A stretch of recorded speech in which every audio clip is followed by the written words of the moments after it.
Hello and welcome to Rewind Reviews. I promise we do talk about the film, but this week it takes a little while for us to get to it for reasons that will become clear. If you're interested in me making fun of Chris for being quite drunk the night before and hearing some voice notes we exchanged, then the first 22 minutes of this podcast are for you.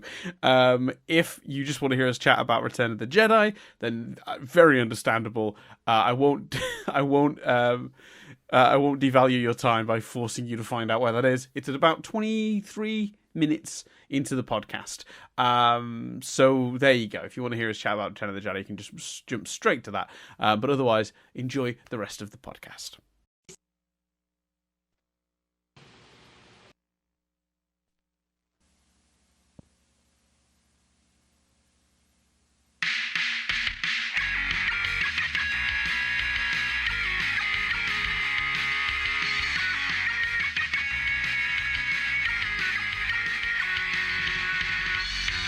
Hello and welcome to Rewind Reviews. Today I am not joined by my usual guest Chris Billingham, but I'm instead joined by a very hungover man.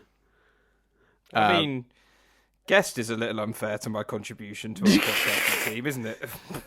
Well, no, I'm saying you don't see us as co-hosts. Well, that was my joke, wasn't it? Is that you're a guest this week because it's not my usual co-host. It's I've got a guest. I have 1/5 of Chris Billingham's remaining conscious.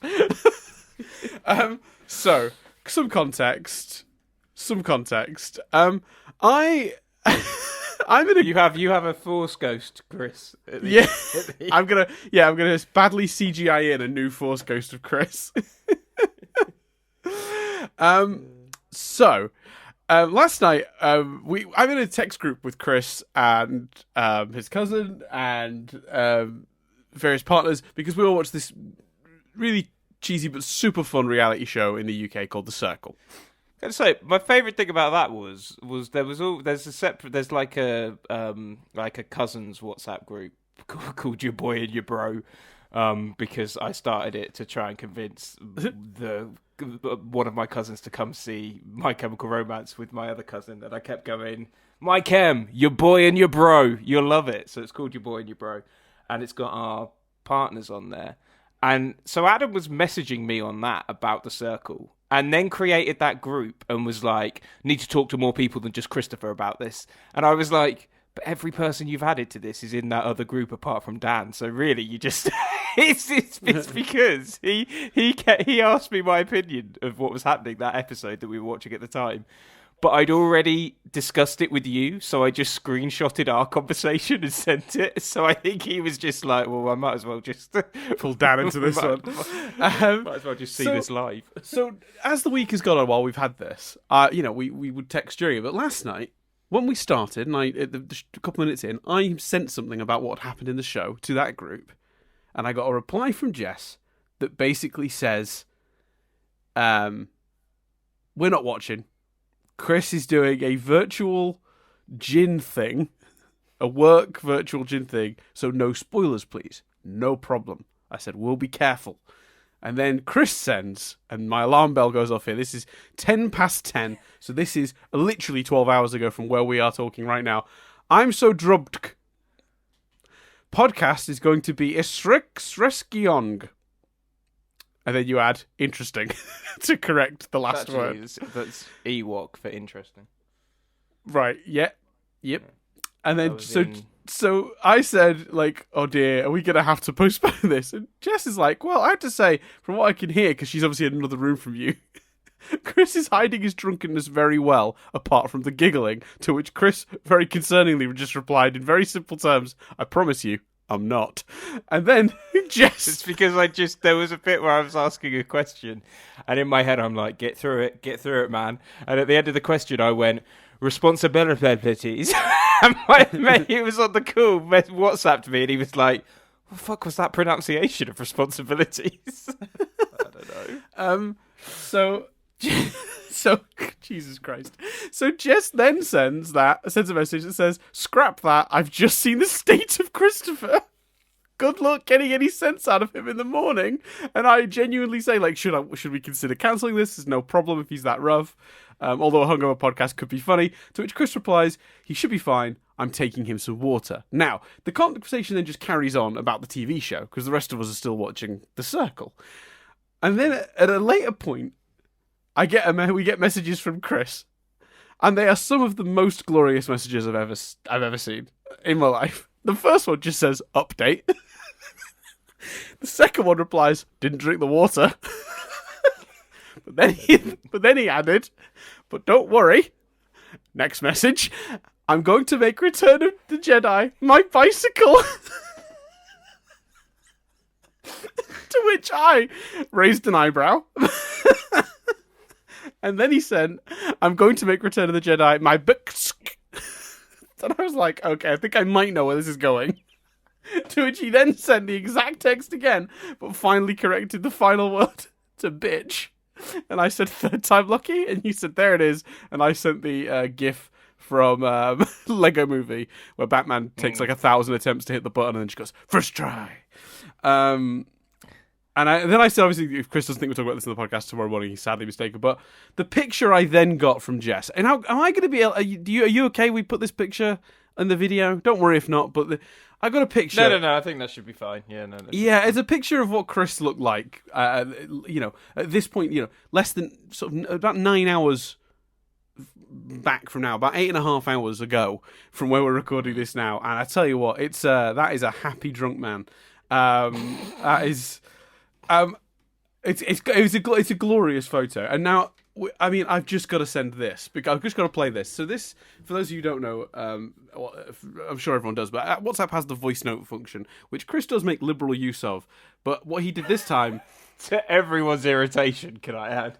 Yeah, to everyone's irritation. No one likes it. No, because everyone has to. Everyone feels the responsibility to reply in voice note. But I just want to play you the audio I have of drunk Chris. Now I just want to give some context. Poor Jess. He made her record this, which is why at the end he demands she sends it. Let me just hear. How did you learn? What? You're shouting, and it's 11:30. I just want to pause there to just congratulate Jess on just her amazing mumness. Like that's. Oh yeah, she was a champion. She is wonderful. She's just like so polite, so patient. Like it's 11:30. Like calm down. She's an absolute. She's a hero. She was drifted off to sleep, and then I disturbed her, and then she started drifting off to sleep again, and she opened her eyes, and I was sending a text message, but I was just stood at the top of the stairs swaying. She said she'd never woken up so quickly. She's like, what are you doing? Move. Oh, let's just play the rest of this. Oh, it's so good. How did you learn? What? You're shouting, and it's 11:30. Daddy, do learn. I am excited for the podcast. I am excited to chat. I'm excited to get up early and watch Return of the Jedi. You're going to make it your bicycle. I'm going to make it my bicycle. What? That's what you said. You said, I'm going to make Return of the Jedi my bicycle. Mate, you wait. 10 a.m, you and me, chatting about my bicycle. What does that mean? Does that mean I've got to get up at 8? I will get up at 8, Dan. I'll do that for you. Send that voice note. Feeling less confident about a podcast happening by the minute, but yeah. So I should clarify. This is my reply. Chris, I like your optimism. I'm on board. Let's do it. You're gonna have to get up at about 7:30 to have watched it in time. It's 2 hours and sort of 10-15 minutes. But Chris, what more could you want when you're still drunk / hungover than Ewoks? So yeah, send that voice note. Apparently, is how we end these now. Mate, if you looked up, if you had as a category or Pictionary hangover cures, do you know what someone would draw? An Ewok. I will see you at 10. Send that voice note. Mate. Less confident with every message, but yeah, I guess I'll see you at 10. And I hope the rest of the Circle Chat WhatsApp group have enjoyed us planning a podcast alongside it. It's good times. Send that voice note. Right. So, and in my defence, what time is it, Dan? It's 10, and here we are. We are here, and I tell you what, I just want to point out that That was at 11:30. It's not like Chris went to bed at that time, because we also got a voice note at 12:45 a.m. I'll play this one too while we're here. Little update, Daniel Frederick Dooland. I've just eaten 4 packets of cheese and onion discos and 1 packet of salt and vinegar discos. That was grab bag, so, substantial. I'm feeling good. My alarms are set. I'm going to watch Return of the Jedi. I'm going to see you at 10. Send that voice note. Which, by the way, on that one, utterly pointless. You were sending that from your phone. Well, that's just how we add voice notes to each other now. But what's really bad about that is I said that and was like, "Oh, you don't want to like." No, I was just like, "Oh, I don't want that out there, like eating all those crisps." I mean, I would openly talk about it, but in the moment, I was like, "No." So I went to delete that message, accidentally just deleted it for me. Like, literally, so that I couldn't then delete it for everyone else because I had no access to the voice note anymore. I literally highlighted it, just delete for me. Yep, and then I was like, "Oh bollocks." Amazing. I'm so glad. I have so many questions. Right. So, presumably at 12:45 at night, Jess is long in bed. This is an hour after the last voice note. More than, and then this is further hour after Jess was like, he's not looking great. Like, was she just asleep and drunk? Chris was just pottering around the house eating discos. And we should explain as well. Discos are like, for anyone that doesn't know, they're crisps, but they're like really, they're not just like a normal packet of crisps either. They're really quite like, I don't know how to describe them. They're basically circle crisps. They're sort of like discs. They're like that. They're very sweet. Which is probably where the name comes from. Yeah, I think so. For I guess American listeners, they're like chips, like potato chips, but they're very heavily flavored. They're very strong. As a rule, though, it must be said that a typical bag of discos is smaller. But you used the word grab bag. Now, I've Googled it, and the grab bags of discos look pretty big. So, clarify. Well, that's so the reason, and if anyone's thinking also, that's a weird crisp to have in the house. Jess brought some salt and vinegar Pringles the other week. They're often on offer. I'm not gonna lie. Like, that's. Well, oh no, mate, I bought them from Amazon. So you ordered your crisps from Amazon? Well, I ate Jess's Pringles. I felt guilty, so I ordered her some salt and vinegar discos to make up for it. And then I was like, well, if Jess can have some salt and vinegar discos, I want some cheese and onion discos. So, yeah, but you ate one of her salt and vinegar discos last night when you finished your cheese and onion ones, presumably. No.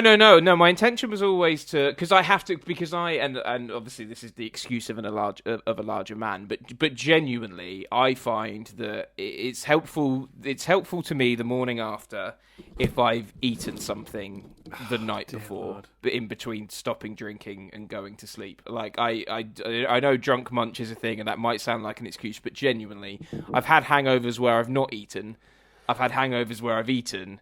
And the not eaten are a lot worse. Oh yeah, of course. Well, yeah, anything that's going to absorb the remaining alcohol that's not absorbed into your blood. Yeah, 100%. That's proven. I mean, traditionally though, people will just eat some bread. I mean, generally speaking, the way I avoid a hangover is to take some paracetamol and eat some bread before I go to sleep, because the bread soaks up the alcohol and the paracetamol sort of gets ahead of the oncoming headache. Well, admittedly, and lots of water, obviously, as well is the other. Yeah, so I downed some water, and then, I mean, similar thought, Dan, but the bread had been open since last Saturday, and I looked at it for about 5 minutes and realised I was too drunk to work out if it had mould on it, so I threw the bread away, and then cracked open the discos. Amazing. So I got 2 bowls, because I don't want to play disco roulette, so I put the salt and vinegar in one, the cheese and onion, and like you say, genuinely, I know 5 bags of crisps sounds horrific. It was more like 3 bags because, the discos are... Which is still a lot, but for a drunk person Yeah, it's still bad. Yeah, I'm not excusing the behaviour. So, and for listeners, I will promise we will talk about like Return of the Jedi at some point. But this is the saga of this is. Yeah, well, I come upstairs and I basically go in the office essentially, and I genuinely contemplated watching Return of the Jedi then and there, but I was like, nah, it's probably not the best idea. Well, I mean, you wouldn't have had to get up so early. No, but we'll come to that. So I think I watched. They've just put up a video podcast of Tell 'Em Steve Dave, and Kevin Smith, and I think I watched that, but I wasn't paying much attention. So yeah, I potted about. Well, so first of all, I had 2 bags of disco salt and vinegar, and then I went down and got another 2 bags of cheese and onion discos, taking the total to 4. And then potted You're about. like, you know what I'm really enjoying? These discos. Well, I just thought it was a safe bet to literally down a crap ton of water and do that. And then I got into bed about 1:30 when I nearly sent you another voice note that was like, seriously, it'll be fine. But I was like, nah, probably not the best idea. So set my wish alarms. You had. I wish you had. Set my alarms for 7:15, and then literally every 5 minutes after that, right up till 10 o'clock, to make sure I was up. So I had like 60 alarms set, literally 7:15, 7:20, 7:25, 7:30. And then I woke up at 5, nipped, had a little wee-wee, got back into bed. Well, yeah, you drunk a lot of water, I presume, to sort of counteract the... Yeah. And then I woke up at 6:45. And I just drunk a lot on the gin tasting as well, as is evident. And then I woke up at 6:45, and I was like, I had a really bad headache. It was really pounding, but I was kind of like, well, my alarm's going off in half an hour anyway. I've woken up. It's probably wiser to just get up now than it is to go back to sleep and then have an alarm interrupt my sleep and wake me up. So got up. For some reason, instead of going downstairs, came into the office and started watching Return of the Jedi first of all on my computer, and then I went, I really don't want to sit in this chair for 2 hours. So then I connected it to my headphones because I didn't want to wake Jess up, having already disturbed her so much the night before. And then I'm on the sofa and slowly getting lower and lower in the sofa, awake. I didn't fall back to sleep. But this weird sensation of the feeling rough creeping up on me, suddenly my body was like, not just a headache, my friend. I just felt really rough. I was like, most people wake up with the hangover. You got to feel it come on in real time. Yeah, it was bad. I was like, oh, this isn't good. So then I was like, right, drink some water. So I got up and Jess waved at me. So I was like, are you awake? And she was like, yeah. I was like, can I watch Return of the Jedi in bed? She was like, yeah. So I got my water, crawled into bed, started Return of the Jedi again. And then Jess very sweetly and kindly got up and made me a cup of tea and some toast, which really did help. But this is why I wanted to bring it up, because it was stupid. And I meant to watch it yesterday, earlier in the day, but ran out of time because I ended up working late.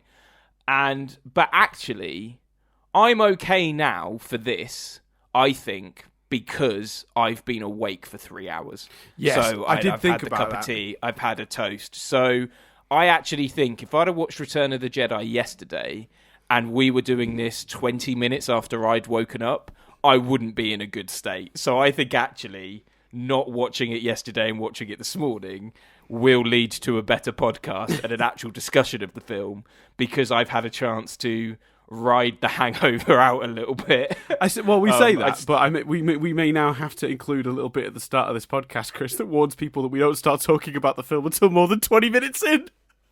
Yeah. But that's not. You brought it up. You brought this up, and you went through the whole saga. You could have just said, "Chris is a bit hungover. Let's carry on." I couldn't not. Those texts are amazing. So, I guess the real question we have now, Chris, is: so you've eaten your discos. You're feeling rough, but you've woken up early enough that you feel like it was actually a good idea, worked out all right, all considered. You've made it. We were recording at 10 as promised. Did you make Return of the Jedi your bicycle? I I mean, I wrote that film. I watched it. I've got thoughts. I don't know what I meant, Dan. By I'm going to make. No, Return you of meant the you're going Jedi my to make bicycle. it your bitch. Yeah, I meant. But even then, what do I mean by that? I do that. Yeah, man. As those texts came through and those voice notes came through, all I could think was just like, well, this is all going in the podcast because it's too. Yeah, I regret saying I'm going to make Return of the Jedi my bitch. I don't know what it means. It doesn't sound great. I apologise. We've been watching a lot of The Shield. I guess it influenced that. I guess I meant. Don't worry.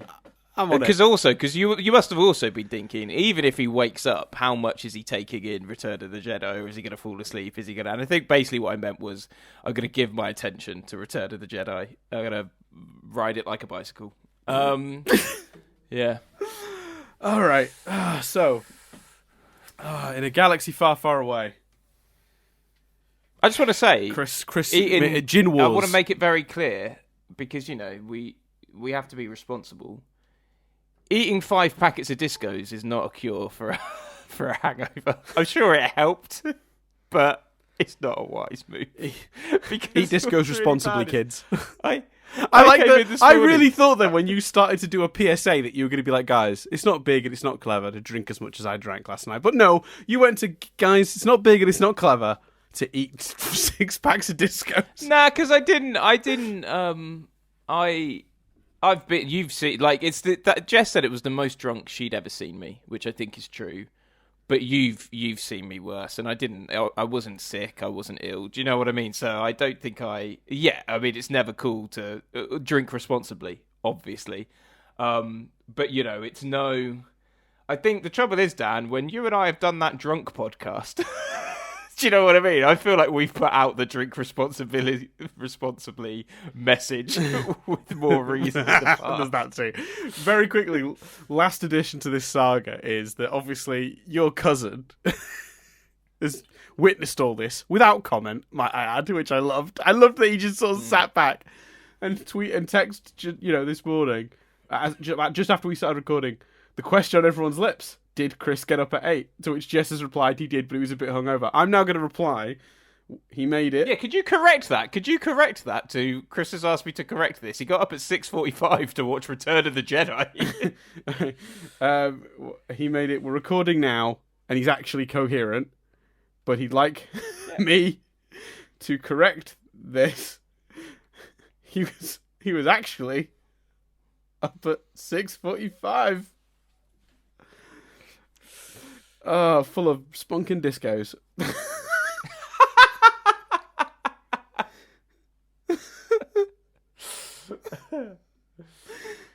Oh man, right, that has been sent. There you go. Right, let's talk about Eat Return of the discos Jedi. responsibly, drink responsibly. Let's talk about Star Wars. Let's talk about Star Wars. So, we're going to skip the usual, what this film sort of what its place in our childhood is, because see last 2 episodes. Final part of the trilogy. Trilogies are tricky. The third one's always a struggle. Wrapping it up is always a struggle. I think it's just very tricky for a third film to be its own film when the expectations are for it to also wrap up the previous 2 movies. I do think that is a big part of why very often third movies struggle. It's just a lot of weight to put on the narrative of a single piece of media. Does that make sense? Yeah, I don't know. It's weird, isn't it? Because in my head I went, I don't know if I feel that. Yeah, there's the Luke and Darth stuff, but it does feel like it is its own thing. The Ewoks, Endor, the new battle for the other Death Star and stuff. But then I kind of go, but then again, it does start by resolving the cliffhanger from before, and it answers some questions. So yeah, I suppose there is a sense of that, but also just defeating the Empire in a concrete way, because the problem you have with the previous movie, or not the previous movie, well, yeah, a little bit, is that the first one kind of makes it seem like they beat the Empire. Yeah, I always compare Star Wars and The Matrix, because I think you had a complete story in the first film, And to me, I would prefer a trilogy to either go, okay, we had a complete story in the first film, so let's do 2 other complete stories. Or, okay, the first one was part 1 of 3, so then we have 2 of 3, 3 of 3. I don't love it when, although obviously I do love the Star Wars trilogy, Matrix has problems, but I never think it works out brilliantly when a trilogy feels like you've got the first film and then a 2-part sequel. Do you know what I mean? Yeah. Like, I want 1, 2, 3, not 1. Structurally, it's 2 and 3. Yeah. Structurally, it's very jarring, and I do think that really does stand out with the Matrix sequels. I think the Star Wars movies. It's worse with Matrix, yeah. The Star Wars movies did actually, when you think about it, a pretty incredible job to, when the first one does feel as complete as it feels, to make it, when you start the second one, it doesn't feel like they're undoing anything. The second movie doesn't open with, Darth Vader, rebuilding the forces, like recruiting for stormtroopers or whatever because they're all defeated. Like, they just go, well, yeah, the Empire's this massive, sprawling, powerful thing. Then just destroying one of their weapons doesn't end the war, which is a very logical way to just continue the story. The war is ongoing. That was a victory, but it wasn't the victory. And the problem you have with Return of the Jedi, when you go, well, the setup is there's a new Death Star, is, well, you go, well, okay, well, if we were saying in Empire that destroying the Death Star wasn't the end of the war, how do you make destroying this Death Star the end of the war? And the way you do that is, I guess, pretty simple, which is include the Emperor, include Vader and show their end, But it is interesting, which is pretty clever, really. On just from a structure perspective, it's actually a pretty neat way to do it. Do you think there's a world then where there wasn't the battle? Because it's because one thing I did think was, I'd never until this viewing it with an analytical eye, thought about the decision to, other than Lando, who we've met, but he was a bit of a scoundrel, so, and obviously Wedge, who we've seen a few times. Mm-hmm. We don't have, the heroes of this story in that final space battle. And I think that's a shame, because visually, it's probably the best space battle of the way the camera moves around the ships and stuff. We'll talk about it in more detail, but so I was really struck by, they've really kept, Luke, Leia and Han doing this separate thing. And I loved that, because it means we got, the 3 of them together, which we didn't really get in Empire for a bit, and then obviously Luke goes off to Vader. But do you think there's a world where, you don't have that space battle and it's something else, or do you think honestly, you need the war in the stars for it to be Star Wars? I know it's an important part, because it's something that Luke can tangibly see. Because remember, they get ambushed out there, and it's a big part of the Emperor's entire push for Han is look, we've got your friends are out there dying. And I think you're right. Like, Luke doesn't know Lando. Luke, as far as I know, Luke doesn't share a scene with Lando, other than on Jabba's barge where they're fighting for their lives. So I actually think you're right. You have hit on something. The battle needs to be there because it's a big part of the Emperor's attempt to sway Luke. The way he swayed Anakin by saying your friends, your loved ones are in danger, he was going to persuade Luke with the same logic. And I actually agree with you that it might have been better. And I do keep thinking back to it and thinking, well, actually, what they probably should have done is, instead of setting up that Lando was flying the Falcon, they should have set up that Lando was bringing his own ship, and that the Falcon was going to be on standby. And then what you could do is have Han basically decide, when Luke chooses to go to face Vader, you could have Han say, the Falcon needs to be up there in that fight, and Han can go pilot the Falcon with Chewie, while Leia leads the ground forces, and Luke fights the Emperor. And then there's a member of the main 3 in each place. The only thing I'd be sad about is we would miss one of my favorite moments of the entire film, which is when the stormtrooper approaches Han and Leia has the gun and shoots him, and he says, "I love you." She's like, "I know," which is a wonderful moment. But you could have squeezed that into an earlier point in the movie when they're fighting, in the forest before they separate. You could have fit that moment in there. So, you just make it all earlier. You just make there be more time between the shields going down and then the space fight. So for me, I do agree with you. The attempt to put Lando up there is them sort of saying, like, look, Lando's important. He's one of the guys. But the problem is he's never shared screen time with Luke, and there's no time to build that relationship. So it does make it weaker. Him to say your friends are out there dying when we know his friends are on the planet surface struggling, but he can't see that from the surface. From the Death Star. So I think you're right. No. It would have been better to have one of them up there in that fight, and for me, it would have been have Han out there in the. Come on, we need you, Han. We need a pilot. Get him out there in a ship. Like, it doesn't even need to be the Falcon, but like, get him out there in a ship. Lando struggles. Maybe he hears it on the intercom or something, so he goes to say. You could even, and obviously, fucking who are we to rewrite Star Wars? I'm well aware of that. But I mean, it's worth noting that this is the weakest of the three. This is the one I feel the most confident. Going, you could probably make a few tweaks. You could have, because you don't really. We don't. What we miss in this film, I think, is that moment of Lando and Han facing off after Empire. Now, I'm well aware that Chewie will say to him, no, Lando helped us. He's a good guy now. But you could have Han doesn't know that. You can have Han and Lando dealing with that tension and dealing with that frostiness, and then Han going into battle because he can hear. Over the telecommunications, whatever, that Lando's in trouble, and he goes to save him, and that's them making up. That you have the tension throughout, and then they make up, and that's what he. It's similar to A New Hope.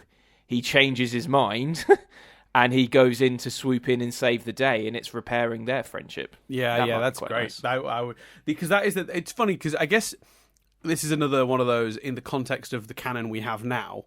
Now that Star Wars is the behemoth of a franchise it actually weirdly makes more sense in retrospect that Han doesn't even question it, because these two have had a history of just betraying each other and then being friends again. Like, it's been their entire careers. Like, there's an element of, I guess you're on my side for today. Cool. I'm not even going to question it. I'm not going to be mad about the previous betrayal.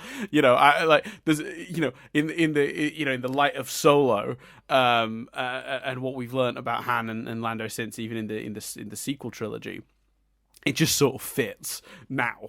But at the time, with outside of that other extra context, I have to admit it is a bit strange that at no point in this movie do they address Lando's betrayal. Because from Han's perspective, I understand why they don't address it with any of the other characters. Presumably, we've not seen it, but time has passed since the previous movie. Presumably, Leia, Lando, Chewie, they've all come to terms with what happened on Cloud City, right? With each other. We also from Han's see them. Perspective, he was frozen. Then he wakes up, he's in Jabba's palace. Lando and Leia are there, and everyone's just sort of on speaking terms, and it's fine. He's like, he just goes. They sort of he changes his mind in Empire, so I think we almost kind of see them dealing with it a little bit because he helps save them, and they kind of get away together. But Han's frozen at that point. Yeah, no. But in terms of Leia, Chewie, Luke. Oh, yeah, gotcha. Yeah. So it's not even that we haven't seen it happen off screen. It's that we did see it beginning to happen on screen. Right. Kind of my point. Because I was sort of like, what happened with Cloud City? Like, is he still like mayor of Cloud City? Like, no, Cloud City's fallen to the Empire. Basically, that's kind of how they. That's what they basically establish at the end of the previous movie. I can't remember what the line is. There's a line somewhere that basically says that that it's the Empire have got it now, which is what he was making that deal for. Remember, so by breaking that deal, he was basically handing Cloud City over to the Empire because the Empire didn't have any jurisdiction there at the time. Fair enough. Do you think, talking about the end, alternatives, whatever, like you want the battle in space? Fair enough. you want to do the Emperor and Luke, and fair enough, etc. So you have to have a ship. Do you? It's become a bit ever since, and especially with Force Awakens, it's become a bit build a bigger Death Star. Do you think though? It's kind of like, well, the Death Star is their thing. Do you think in this it would be better if it wasn't a Death Star that they were trying to build? Do you think that's just a result of what's happened since and things like the Force Awakens, and actually, if the Death Stars, if they have the, if they feel the Death Star is their weapon, it makes sense that they'd keep building it? Do you think it should have been another ship? What are your views on, one movie later, seeing another Death Star? Yeah, so bigger. I genuinely believe that, from what I've read, the reason there's a second Death Star is because when he planned his trilogy, it ended with them destroying the Death Star. But when he was forced to make it one movie because, by all accounts, it wasn't looking like he was getting to do another, he then had the death. Because originally, I don't know if we talked about this in the trivia, but the original plan for the first movie was for it to be the rescue attempt. That was the climax of the movie, was the rescue and the fight of getting Princess Leia out. And then, building to, they've got a planet-destroying weapon, throughout them 3 movies, with it being destroyed at the end. So, to keep the structure of his original vision, they're building a second Death Star is just so they can have it end on that, the original plan, which is kind of hilarious. So, it is dumb, that they're trying to build the same thing again. It's kind of insane. It's not very practical. It's obviously just going to get blown up. There was apparently lots of debates between the writer of this film, or the writers on this film, people who had a hand in the script, including Lawrence Kasdan and Lucas, about maybe having this end in sort of like an Empire capital, having a big battle at sort of like essentially where the Emperor lives, wherever they're based out of, which could be Coruscant. It's hard to tell if they kept Coruscant as the capital. What was that, sorry? Probably better. Yeah, I the idea of sieging the center of Empire operations, that is better to me. Because is the Death Star in Rise of the Skywalker? Is that meant to be the first Death Star or this Death Star? Because it's a bit neither. Like oh wait, the one in Rise of Skywalker is supposed to be this one. Right, okay. So that's why, like, the throne room still has the Wayfinder or whatever bollocks was hidden. I can't really remember. Because it's the Endor system, so it's the one that was destroyed here. The wreckage of it that presumably then crashed into the planet. I don't think they go to Yavin. I think it's Endor. I could be wrong. No, I don't know. I'm pretty sure. Although Rise of Skywalker is such a mess. Yeah. So I agree with you. There are other ways this could have been done. The idea of having like a home planet to where the Empire's operations are, just choosing one, even if it isn't Coruscant or whatever, and having a big battle there, I think is better than this. So I'd agree with that. The idea that they were like, maybe what we need to do is just kill the Emperor. So they siege that planet with the intention of sending Luke basically in to deal with the Emperor. Yeah, it can still have a weapon, and there could still be some space stuff. Because I do think you need some Star Wars. But that's how they get into the planet, is because the planet's surrounded by defenses, so they have to sneak some people to disable shields. Initially, first wave. Yeah. And then you've got a second wave, which is like keeping the ships up above occupied, while then there's a ground assault as well. That sort of thing. Yeah, that works. And it's not much different structurally to this movie. You'd lose the Ewoks, which where I have mixed feelings on the Ewoks. We'll come to. I was going to say let's do it, Dan. Let's. People are waiting for the Ewok chatter. I don't mind the Ewoks. Well, how did you describe it? The cure to a hangover. If someone was to draw in Pictionary, the cure to a hangover, it would be an Ewok. Which was my mistake, because it turns out that just watching Ewoks doesn't cure your hangover, but if someone had popped in with a little picture of them, hand-drawn, instant, mate. I'd be like, get me some more discos. I am feeling good. I don't mind them. I don't know if I'm used to them. I don't know if they're not as bad as some things that appear later. I'll be honest, I quite like the notion of the Ewoks at their heart. The notion of the warrior that isn't a what we've seen the rebels and the Rebel Alliance destroy a Death Star. We've seen them fight. We know they can. To see these creatures on their own planet decide to rise up and take on the Empire. Now, I think some of the ways they take on the Empire are a bit silly and a bit cartoonish, smashing logs into stormtroopers and stuff. Yeah. But the execution is sometimes a bit off. But the principle, the idea at its core, I really like, and I think it actually shows that is something that is spread throughout the later films. But it's the notion of it's not just these fighter pilots and this big rebel alliance. Also, other creatures, just your kind of citizens can also rise up and fight. I think that's for good, and I think that's something that is spread throughout Star Wars, but isn't necessarily in the original trilogy, as well, apart from maybe Luke in obviously A New Hope. But I do like the principle of the idea. It's just perhaps some of it becomes a bit cartoonish, especially with god-awful added effects afterwards. Yeah, I think you've hit the nail on the head. I think the people sometimes get the issue with the Ewoks a bit mixed up. I think the concept on paper, in broad strokes, is fine. I think it's the execution where they let themselves down. And they let themselves down, I think, in two different ways. One is by making the fight cartoonish. Yes, that is funny. It is funny to see, this well-equipped military force being bested by little bears. I mean, there is something inherently amusing about the thought of these such simple tactics thwarting the Empire's best. But the problem you have is when you do that, you make the Empire seem weaker. You diminish the threat of the Empire retroactively too. Part of you goes, how are the rebels not able to beat these clowns earlier? Because they don't seem particularly effective here. But isn't that partly because... But is it the Empire or is it the Stormtroopers who consistently throughout these three movies have been proven to be a bit shit? Yeah, I guess, and there is a history of that in the prequel trilogy and the sequel trilogy too. I mean, the henchmen are often dismissible in these movies.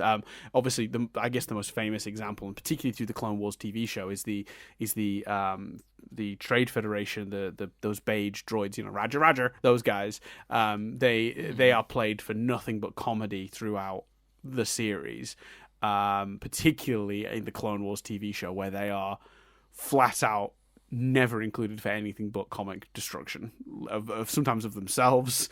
They're incredibly dumb, and that's the notion. That's literally the idea. Yeah, I guess, but I suppose in your third and final movie, when you're trying to make the Empire seem a threat, and you also have the Emperor up there with Luke saying your friends are dying, you're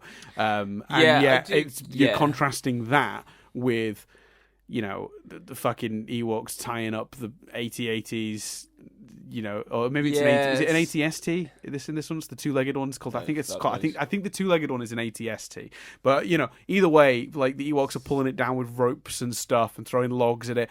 And look, some of the worst compositing work I've ever seen. The shot where the AT-ST, the logs roll under it and it stands on them and trips over.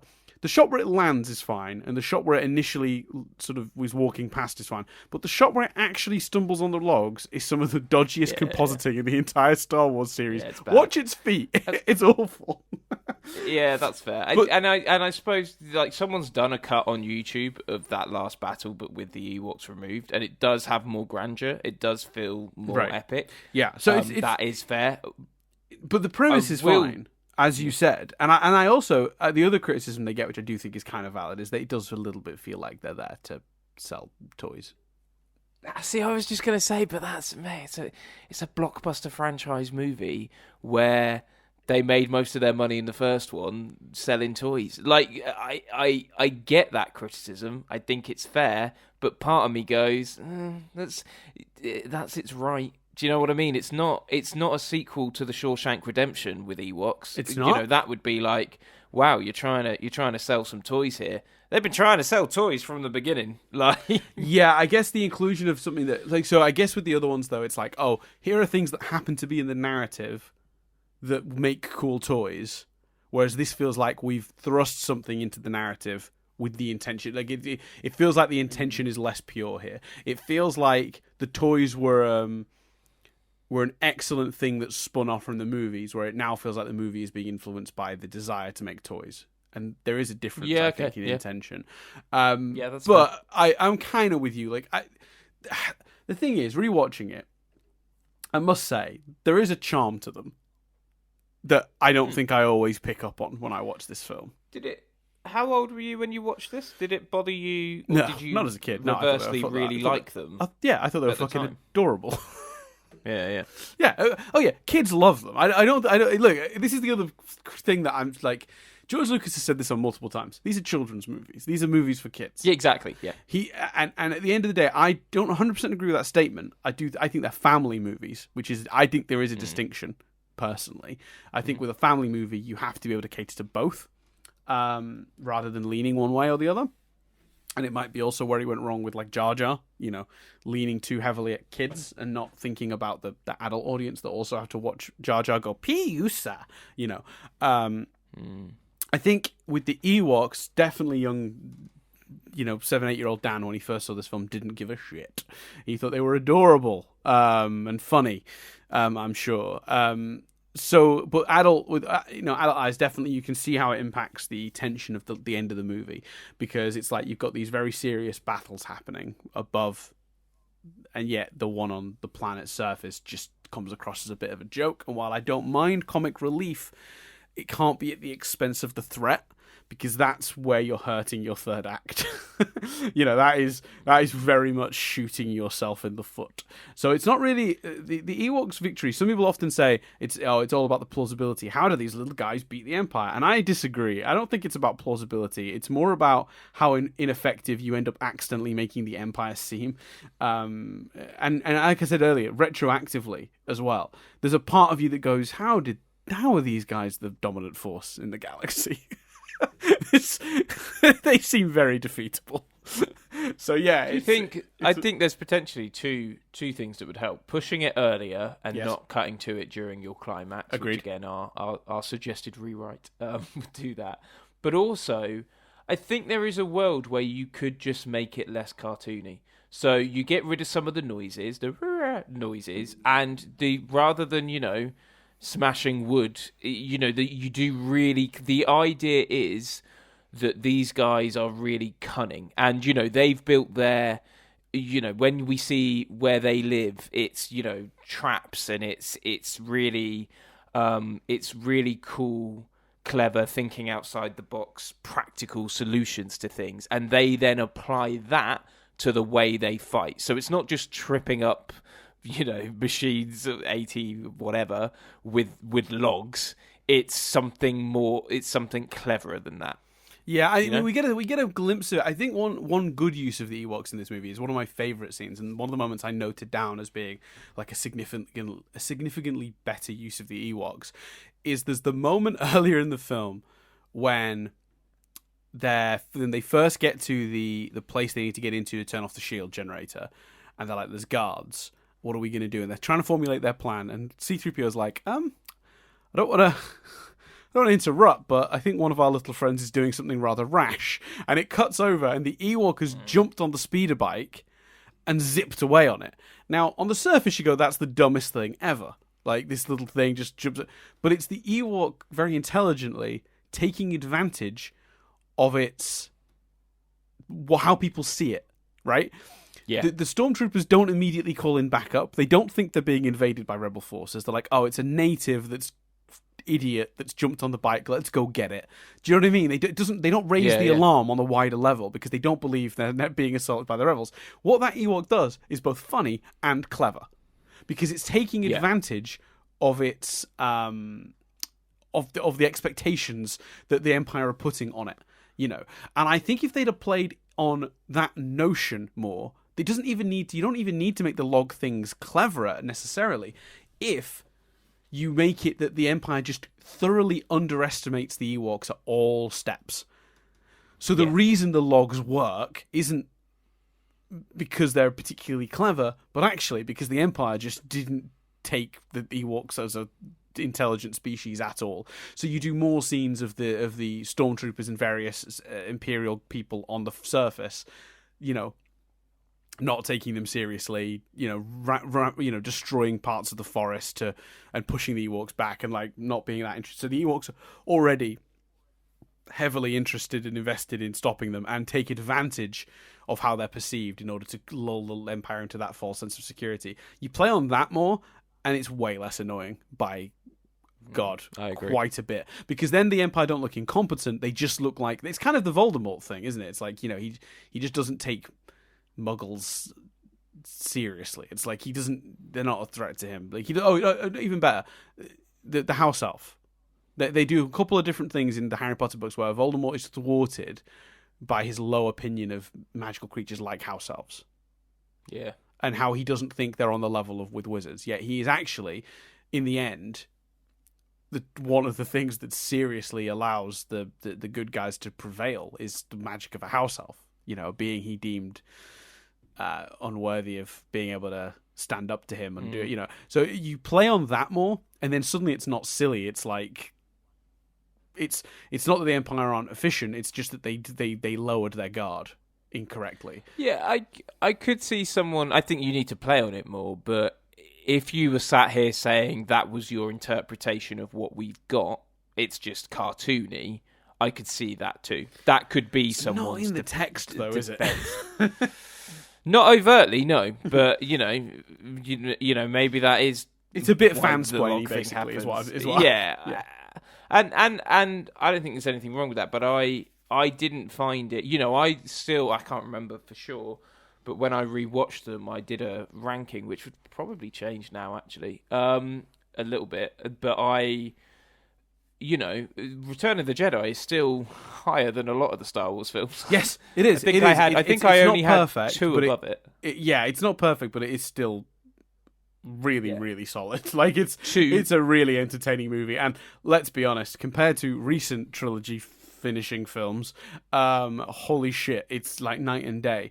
Like and to clarify, the two above it weren't A New Hope and Empire. I mean, two in addition to that. I think Return was 5, and then I'd also put Force and Last Jedi above it. So let's talk about something that is incredible, and that is the cinematography of that last battle. The way the camera moves around the ships to make you feel like you're flying in a ship as well is spectacular. Yeah, it really does stick out, doesn't it? It's because the dogfight in the first movie is also incredibly well shot. You know, it's a brilliant. The idea that they copied old like dogfights from like, you know, war films and stuff and like sort of mimic the sort of way that those shots worked in itself was already impressive. But yeah, I 100% agree. Like it feels like they were looking for something new to do with this dogfight. Like in terms of like camera work, they were like, how can we up the game for the finale? And the team over at ILM, who presumably put most of the fight together with Lucas's supervision, did a fucking wonderful job, and under a lot of pressure from Lucas, as always. You know, my understanding is, like with the other films, Lucas binned a lot of footage, and made them do it again because it wasn't good enough. You know, so I 100% agree with you. I think it's shot so spectacular. It does give a lot of weight to it. Again, it's just a shame there's not as much emotional weight because there aren't as many characters up there in that battle that we're invested in.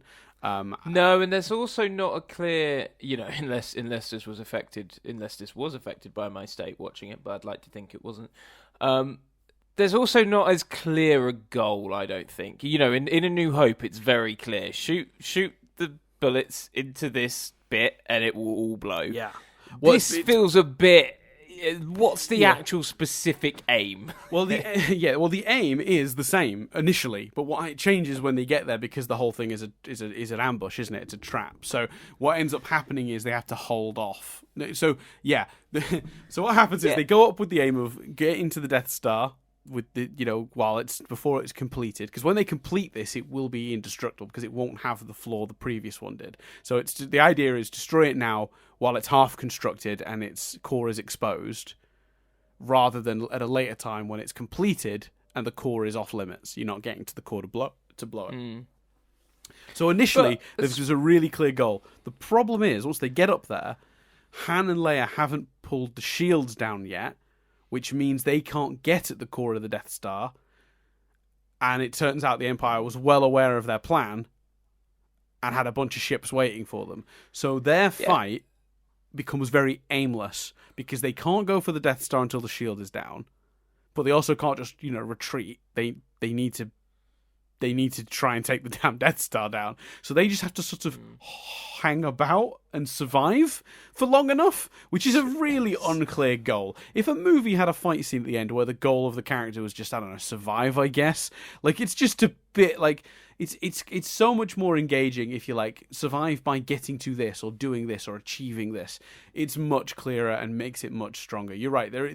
A vast majority of this, until Han and Leia get the shield itself down, the vast majority of the dogfight at the end is just lots of, we're surrounded by ships, shoot them. Which is fine. And to clarify, the bit that I think is spectacular is when they are going to try and get the core and they're flying the sort of new version of the trench run. The trench run is amazing. Speaking of the ambush, or as I like to call it, it's a trap.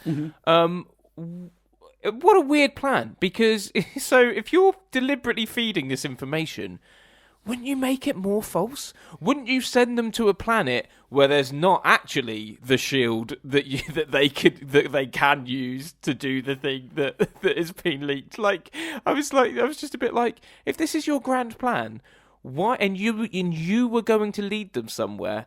Why lead them somewhere where they could then actually do thing that you're suggesting they do? I was a little confused by that because there's two interpretations of it that I got that you can see. One is that, which doesn't make any sense. And the other one, I suppose, makes more sense, but I don't know if that quite gels with what's actually said in the film. The other interpretation, which is what I always took from it until this viewing, was that it was a trap in the sense of he found out they were already coming and laid a trap around them because it was already too late. They already knew where he was. They already knew that the Death Star was half constructed. So the Emperor knew he hadn't laid the information for them to get to where the Death Star was. They'd found that out on their own. So he laid out a trap to counter their attack plan. But I think, doesn't he say something like, hold on, let's see if I can get it up. Doesn't he say, I leaked the information? If he does it, that's really dumb. Hold on, let me keep Yeah. chatting. So it's because that is a really dumb. If that is his plan, then he's an idiot. I mean, we already knew this. Like, he's not the brightest. Like, his plans often are really weird and rely on a lot of luck. Like, every time he has a big genius plan, he just seems to accidentally go well. But there's always so much room for someone to have just done one thing differently and it turn out completely differently. Like, looking at his plan in the first three movies, both for starting a war to get himself power. There were so many ways that could have gone wrong. And then obviously even in the third movie where his plan is to sort of turn Anakin against the Jedi Council. At any second, Anakin could have gone to the Jedi Council and been like, all right, this dude seems really sus. And that would have ended his plan immediately. It was risky even then, opening up to Anakin. Especially watching this, so first of all, so the line is, it was I who allowed the Alliance to know the location of the shield generator. So, yeah, he fed them that specific information. But maybe after they already had found out where the Death Star was. So they were already coming, but he's led them to the shield generator knowing that he can ambush them and kill them. Because they were coming anyway. But yeah, you're right. Why give them the correct location? Give them the Yeah, I incorrect think- location yeah, of the shield generator and have your guards waiting there. Yeah, exactly. Yeah. And yeah, you really realise, especially watching this quite soon after seeing, within a couple of months of seeing Rise of the Skywalker, I'm like, wow, the Skywalker saga is just the Emperor trying to convince people to kill him. Like, it's literally the whole. And do you think, and maybe there's some fan-splaining explanation stuff here, is it because I think what's a shame is, I think if it was just these 3 films on their own, you could make an interpretation that he needs to be killed in the way that Obi-Wan was killed, so that he could also come back as a Force ghost and be powerful. Strike me down and I'll be more powerful than you can ever imagine. That's what he's trying to achieve. No, I never read it that way. I could see somebody interpreting it that way for sure, but I've never read it that way. For me, it was, if he gets Luke to try and strike him, he knows Vader's at his side to protect him, so he's not going to get hurt, but it will turn Luke to his side. He's trying to get Luke to be angry, to commit murder, to turn to the dark side. And he knows he's safe because one, he's got Vader to protect him, but 2, certainly in the prequel trilogy, pretty handy with a lightsaber himself. But he's sitting there sitting there looking defenseless on purpose because he wants Luke to try and kill him, because he wants Luke to. Well, Dan, more than that, he's got loads of tubes of clones hanging out, ready for him. Yeah. So don't worry about that. That's not a problem. And that final, when Luke does get angry, I didn't take it in last time I watched this, but I did again, analytical eye watching it this time. That lightsaber battle between Luke and Darth Vader is fucking brilliant. Yeah, it's great, and there's an unfortunate truth to why it's so much better than the previous ones, which is that they took Peter. They took how you said Peter? No, what's his name? David Prowse out of the costume. Basically, in the previous movies, Prowse had always done Vader both in all the scenes and in all the action scenes. But in this movie, they chose to have Prowse be Vader for the first, 2/3 of the movie. And then as soon as lightsabers came out, they replaced him with a stunt double. Because they realized they could just basically give Vader an internal version of a platform shoe, so that a shorter person could be Vader's imposing height in the costume. It's actually what they do years later. Okay. It was the same trick they ended up using years later to give Hayden Christensen a chance to be in the costume, because they were going to say, well, we'll get a tall person to play Vader at the end of Revenge of the Sith, and he was like, no, come on, I've been Anakin for 3 movies. Let me be Vader. Give me one scene as Vader. 2 movies, but yeah. Oh yeah, sorry, yeah, of course. Sorry, yeah. That's a good point. I know that that's not me being pedantic. That's just me being the voice of whoever is screaming. Yeah, of course. 2 movies. But yeah, so they were like, oh well, we've done it before, we'll do it again. So they built basically the shoes of the Vader costume, the legs of the Vader costume were built in a way that were platformed, so a shorter person could get into the costume. They were sort of a little bit on platforms, but it allowed them to sort of have Vader's height, but even if they weren't his height. So a stuntman was actually Vader for the fight scene. Which explains, I guess, why the fight is so much better, because Vader has much more movement. I mean, actually, to be honest with you, in terms of like the creativity of the fight, the intensity of the fight, I actually prefer Empire. But in the way it's shot as well, I think I prefer Empire. But the actual physical, like what's happening, the actual sword play is definitely better here, and it's a big reason for that is that they got a stuntman to actually be the other half to the fight, rather than David Prowse, who I presume due to his height isn't the most what's the word I'm looking for? Because I often find people who are that tall tend to be a little less coordinated, maybe. Yeah, that's fair. Personally, I see what you're saying. I think I prefer this one. I kind of feel maybe we should have discussed it last time, but in Emperor it feels a little bit like they're fighting because they should fight, because he's the good guy and he's the bad guy, so they're gonna fight. they've only met when Vader, unless Luke's really pissed off that Vader tried to get him in the trench. He's had he watched him kill Obi-Wan. To be fair. Well, yeah, no, that's fair. Yeah, that's fair. But I think why they're fighting is clearer here, and even when there's that dual thing of, well, is it because he thinks he can be a good guy, so why is he fighting him? But he's almost fighting him. My interpretation is he's almost fighting him in frustration of, yeah, what are you doing? Like, come, just be the person I know you can be. And I just think there's a lot of emotion in that, and Mark Hamill's performance, I think, is really good for that as well. Yeah, it's definitely got more emotion, this fight. But again, as a physical fight, I think actually what I like about the Empire fight is Luke hasn't gone to fight Vader. Luke's gone to save his friends, and Vader has trapped him. So that fight in Empire isn't Luke. If you watch what's happening in that fight, is a lot of Luke just trying to escape. It's a lot of Luke backing away, hiding. There's the bit where he hides down in the that hole where the carbonite freezing happens, and then he leaps out and he's up in those like pipe things, trying to stay away from Vader. Like Luke knows, Empire's Luke knows he's outclassed and he's been tricked here because he's been drawn in to save his friends, and now he's fighting somebody whose skill level way exceeds his because he didn't complete his training. So it's a scrappy survival fight that leads to basically Vader backing him down a plank, and then he falls. Like, it's the Empire fight isn't Luke going to fight Vader, it's Luke being ambushed by Vader, and as a result the fight is kind of like a scrap for survival, which is why I like it so much. Excuse me. This one has its benefits too, though, as pointed out, with the revelation from the end of the previous movie of the father and son dynamic that we have.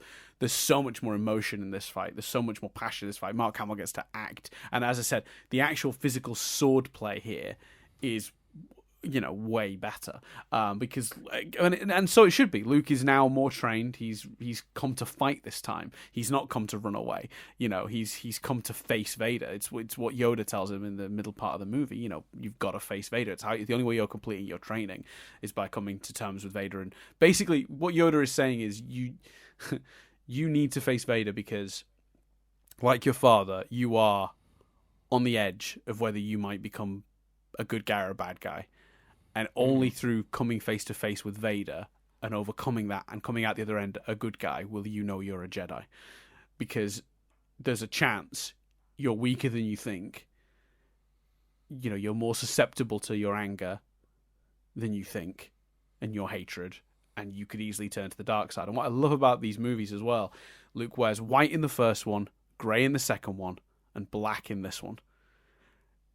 And he opens this movie, the first time we see him, he immediately force chokes those two, I forget the name of the race, the pig guys. He is very much on the path to being a Sith. Yeah, that came because, when we discussed that with Empire, I felt there was a lot of, I didn't necessarily feel the text brought that over as much as kind of additional stuff and interpretation. I really felt it in this one, though. Yes.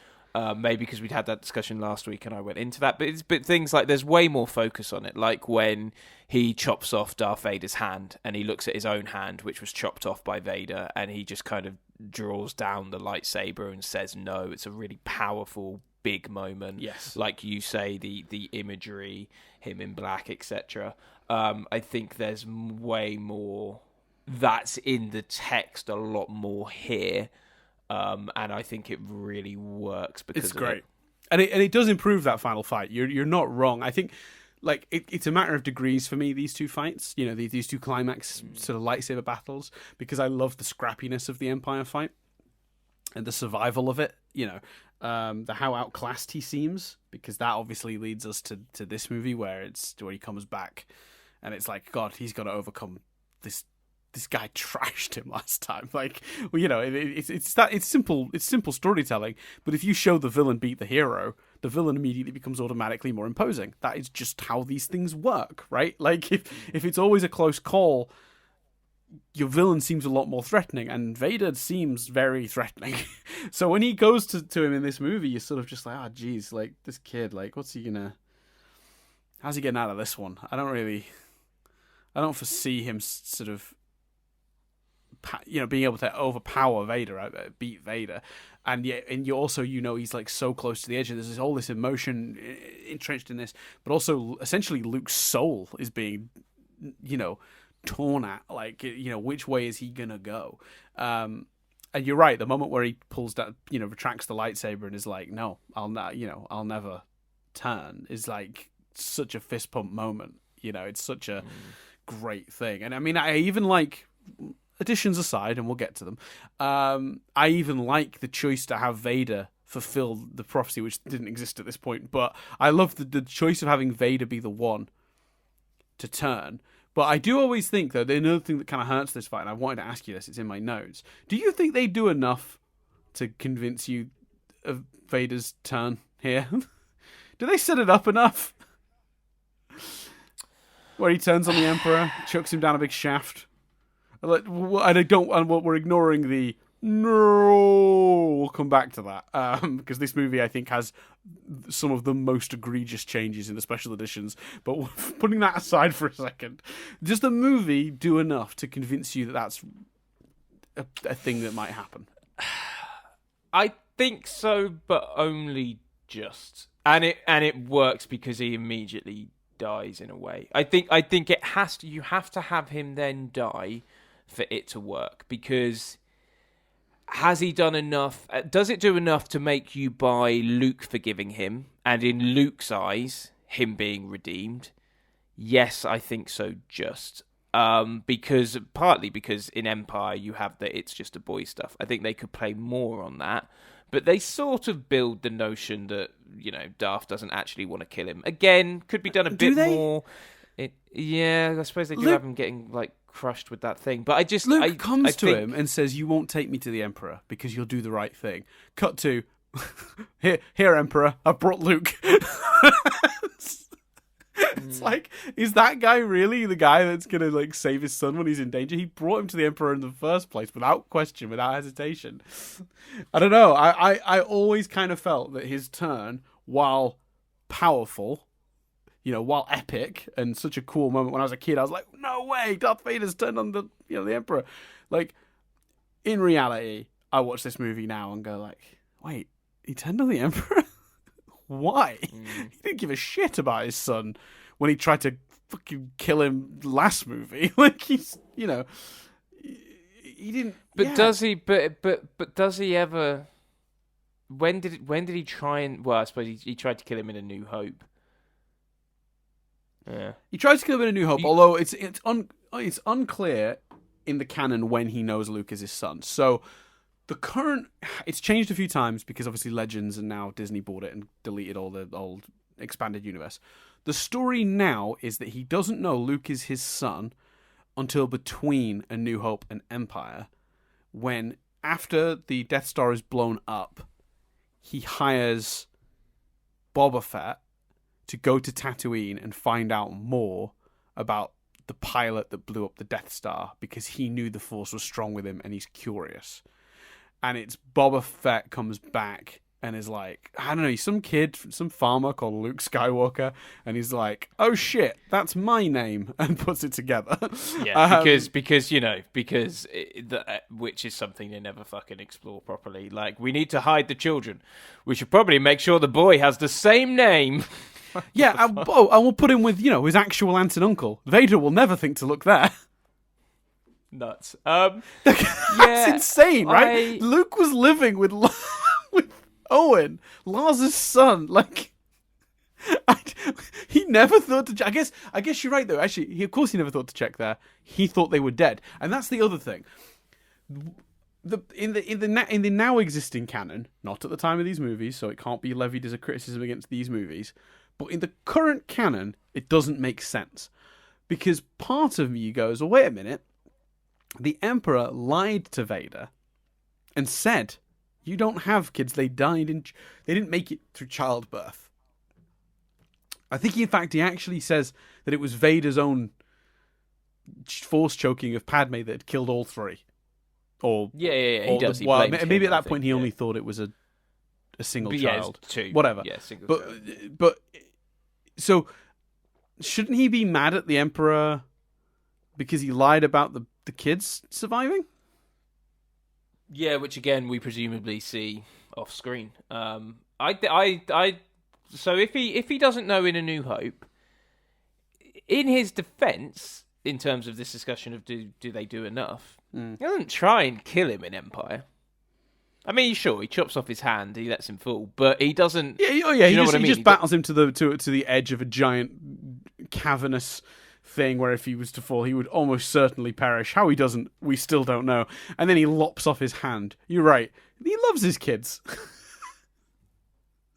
Yeah, when you put it like that.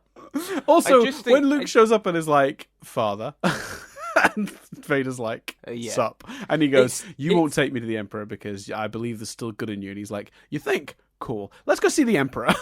Like, it is hard to justify why. And also, he stands there defending the Emperor, fighting Luke again through the entire climax of this movie, letting the Emperor get in Luke's head. And then only when he's electrocuting him does he go, "No." Oh yeah, well, I mean, the no is awful. Well, again, no's aside. Only then does he decide to pick up the Emperor, which, by the way, very impressive considering one of his hands is a stump at that point. I still wonder where the grip came from. I've always wondered that. Even as a kid, I remember thinking, how's he done that? Like, if I had a stump and a hand, I couldn't lift up another human. I'd struggle to lift up another human with with two hands to get grip. They would have to be a very thin weight, very low weight human. I couldn't. So I don't know how he managed that either. But that's a different question, I suppose.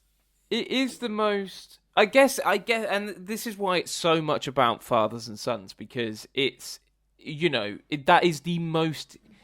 Whilst, when he fights him, when he's against the Emperor and all of that stuff, the most physical, in pain, scared he sees his son is in that moment when the Emperor is attacking him. And I think they do just enough to buy that snap. And like I say, I think in terms of the redemption, it plays better, and it's fansplaining, it plays better in my head if he's redeemed in Luke's eyes. I like the idea of Luke turning to Wedge and being like, Darth Vader came round, and Wedge being like, yeah, fuck that, he killed my friends. Like, do you know what I mean? Like, no one else shows any reverence for him. I suppose they do kind of do that. They don't outright have Wedge say, "Fuck that, he killed my friends," which, by the way, now canon in my head that happened off screen.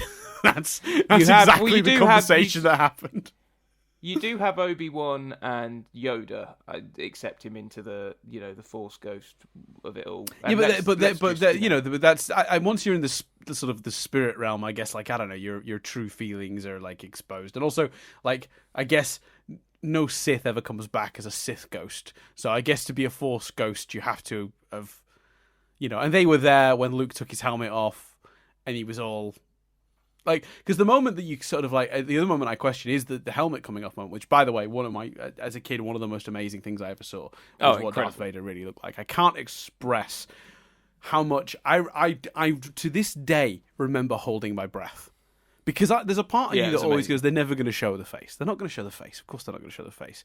That no reveal can be satisfying. Like, you don't, that logic isn't like clear. You don't know why, but you just know there's a good chance they're not going to show the face.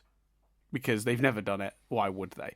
So I'm not gonna lie, 8-year-old me saw that movie, and when Luke laid him down, he was like, take off my mask, I want to see with my own eyes. I don't think I breathed for another few minutes.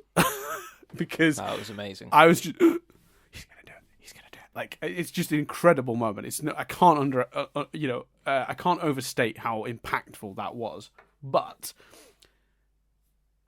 when he was just trying to kill him, want to lay my eyes on my son for one last time, and your sister, oh my son, like, I'm struggling. Adult Dan struggles with these scenes. It can. It should have more time and be cleaner. Let's talk though, because it is so incredibly insulting to Sebastian Shaw, who played older Anakin in Under the Mask, and originally played him as a Force ghost at the end of the film.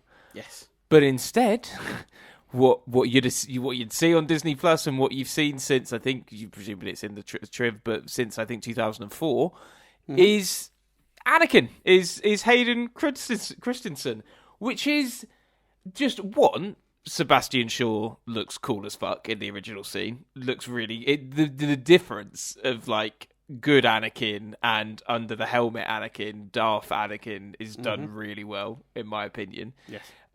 He's reunited by Obi-Wan. That's lovely, but also it feels specifically like an insult to Sebastian Shaw because it makes no fucking sense. Because one of them is their younger self and one of them's their older self. So you kind of go, if you want to do that, you kind of have to make it Ewan McGregor.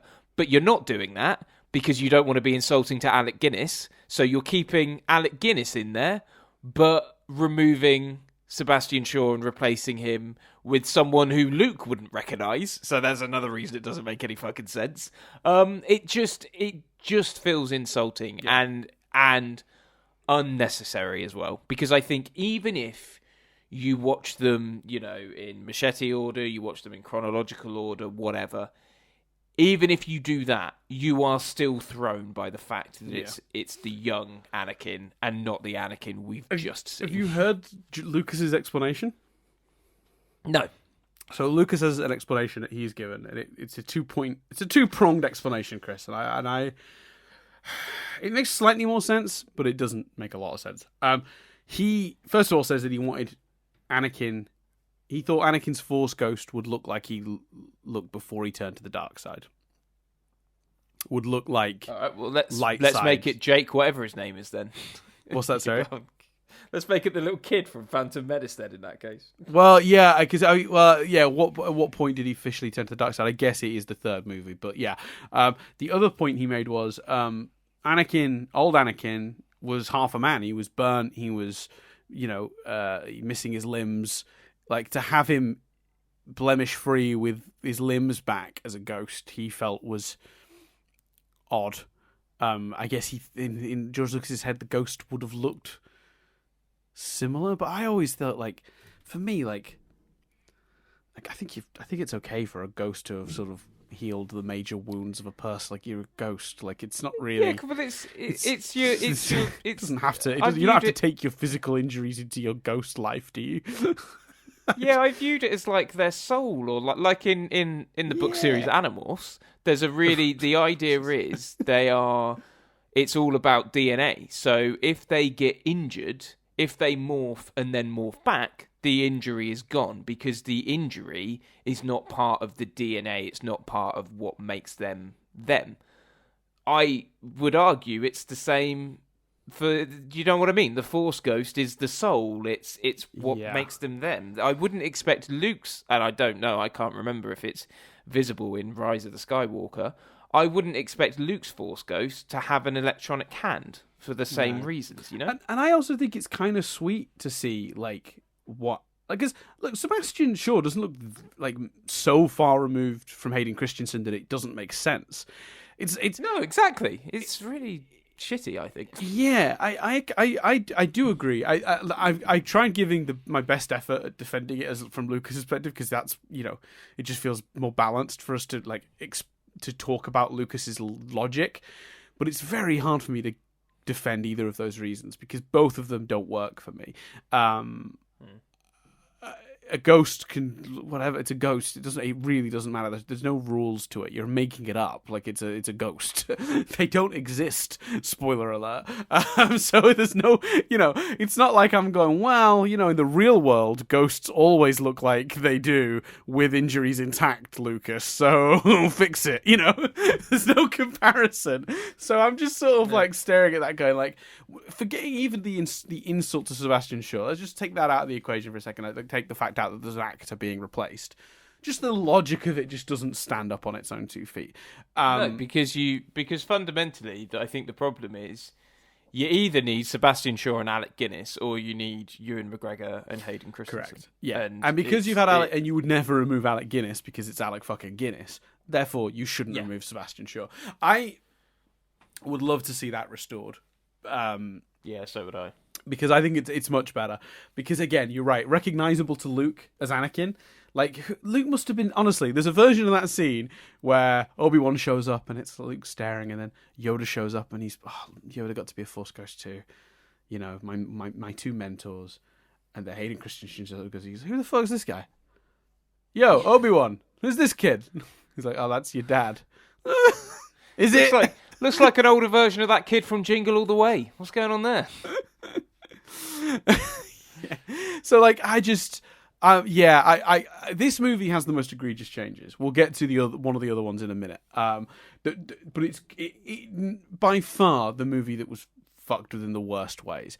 I don't like in the original, in A New Hope, where they've added CGI monstrosities in the background of shots. I don't. But doesn't really change the content of the film.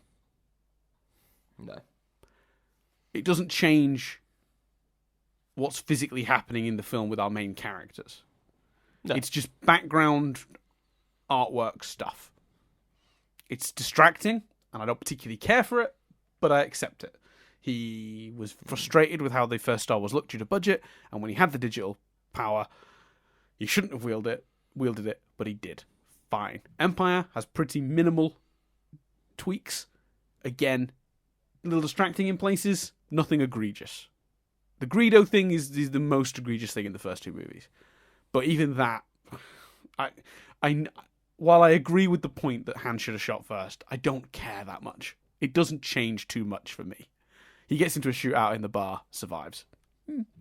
Adding Jabba is more of I suppose adding the Jabba scene is probably the most egregious thing in the first one, that I do genuinely think like that changes the story and how things play out, because Jabba's introduction in this movie is great, and I wish we hadn't seen him earlier. You know what I mean? I wish we could take that scene out of the remastered cut. But forgetting that for a second, fuck me. Adding Hayden Christensen in and adding that fucking musical number Oh yeah. earlier in the movie. And adding the no, and changing the Ewok song at the end, and changing the Ewok, and fuck me, even worse, showing me all the other planets. Fuck off, fuck. I don't mind that one. No. Like, I don't think that changes the story. That ties it in. I think that one's all right. Like, it looks a bit shit, but I understand that one a lot more than the other ones. The problem with that is, if the movie had shown us, those three movies didn't show us a wider scope. They were very personal to this scrappy group of rebels. Showing us the wider world right at the end like that doesn't function for these movies. Nah, but for me, they've done enough to set up that it is a wider world, and so that helps. But they've never shown it though, and that's what I like. It's that sublime thing. I know there's a wider world out there, and I'm never shown it because it's not what's important. We're keeping focused on these human people in this situation. So suddenly, in the end, to cut to like random planets, and just be like, here's some people celebrating. Yeah, but because you have to view the movie in isolation, because we're reviewing it in isolation. Like with all the other stuff we've gone, well, you can't consider the stuff we learn in the prequels, and we can't consider the stuff we learn in the sequel trilogy. That's not my defense of it, though. Go on, sorry. So I understand that one more.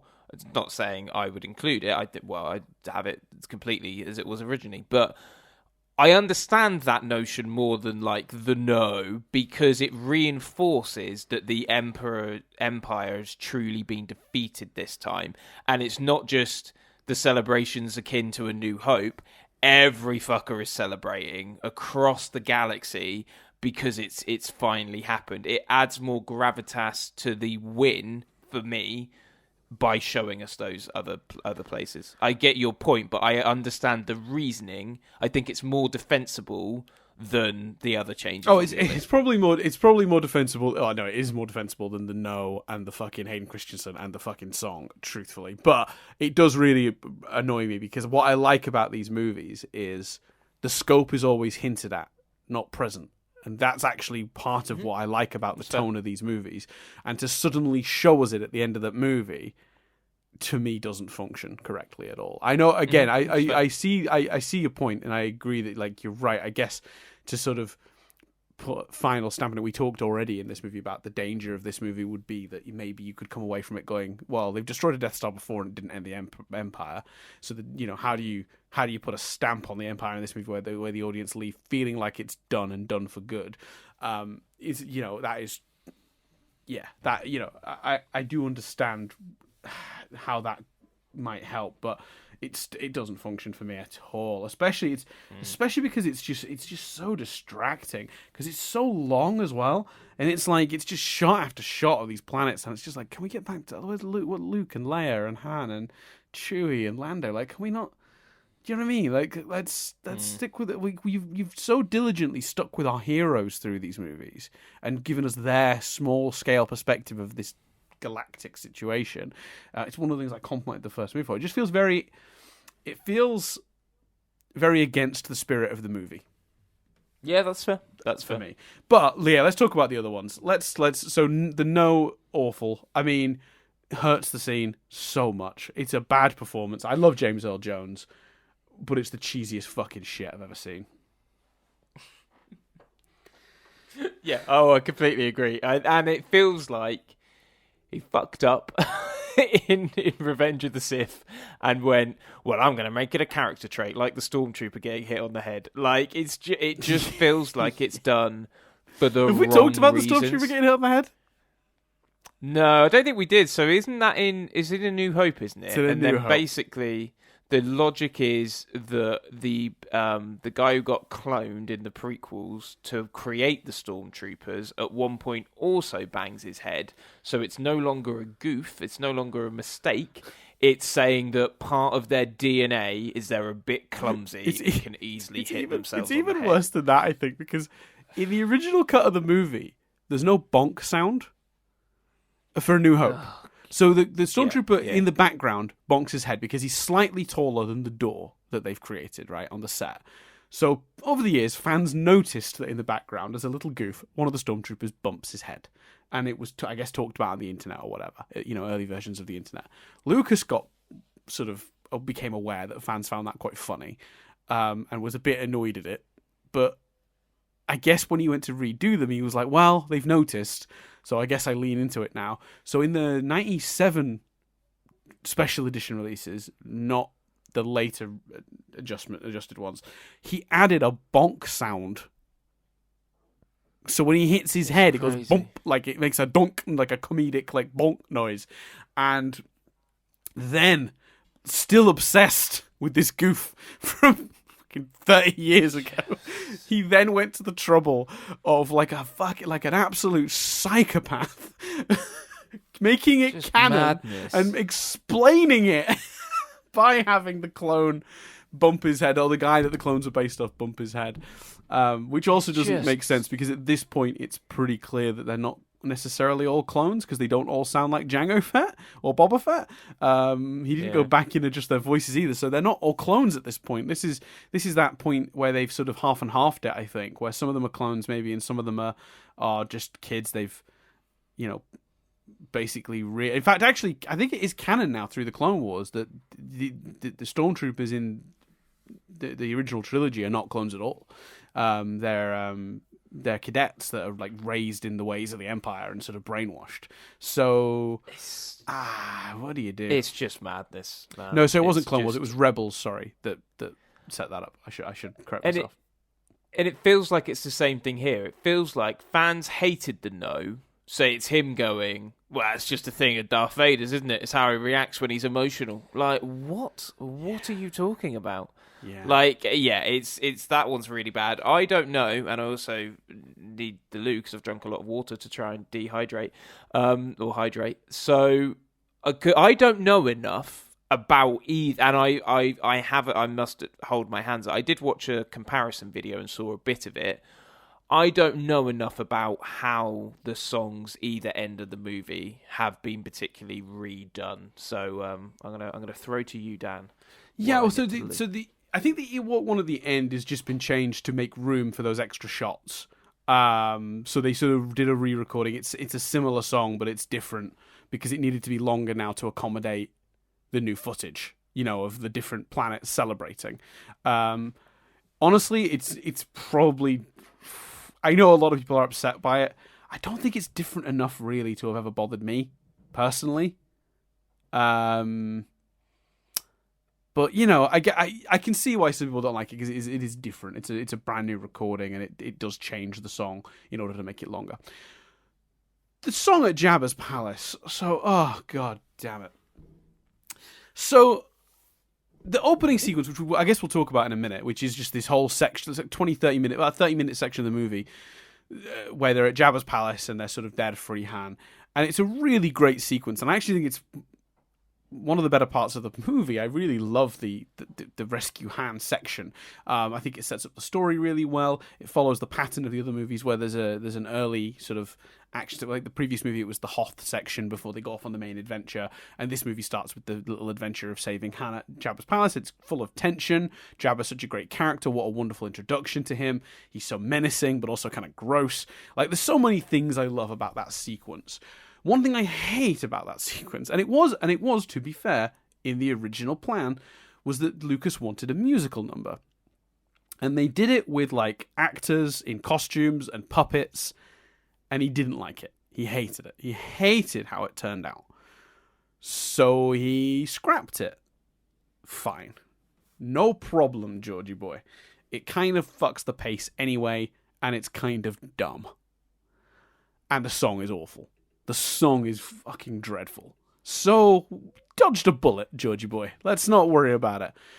Then it comes to the re-releases, and I don't remember if this was added in the 97 versions or the 2004 versions, because he's obviously made adjustments to these movies over the years. And I know, like, the No was added in 2004, so I guess the song might have been added in 97, but I can't be sure of that. But when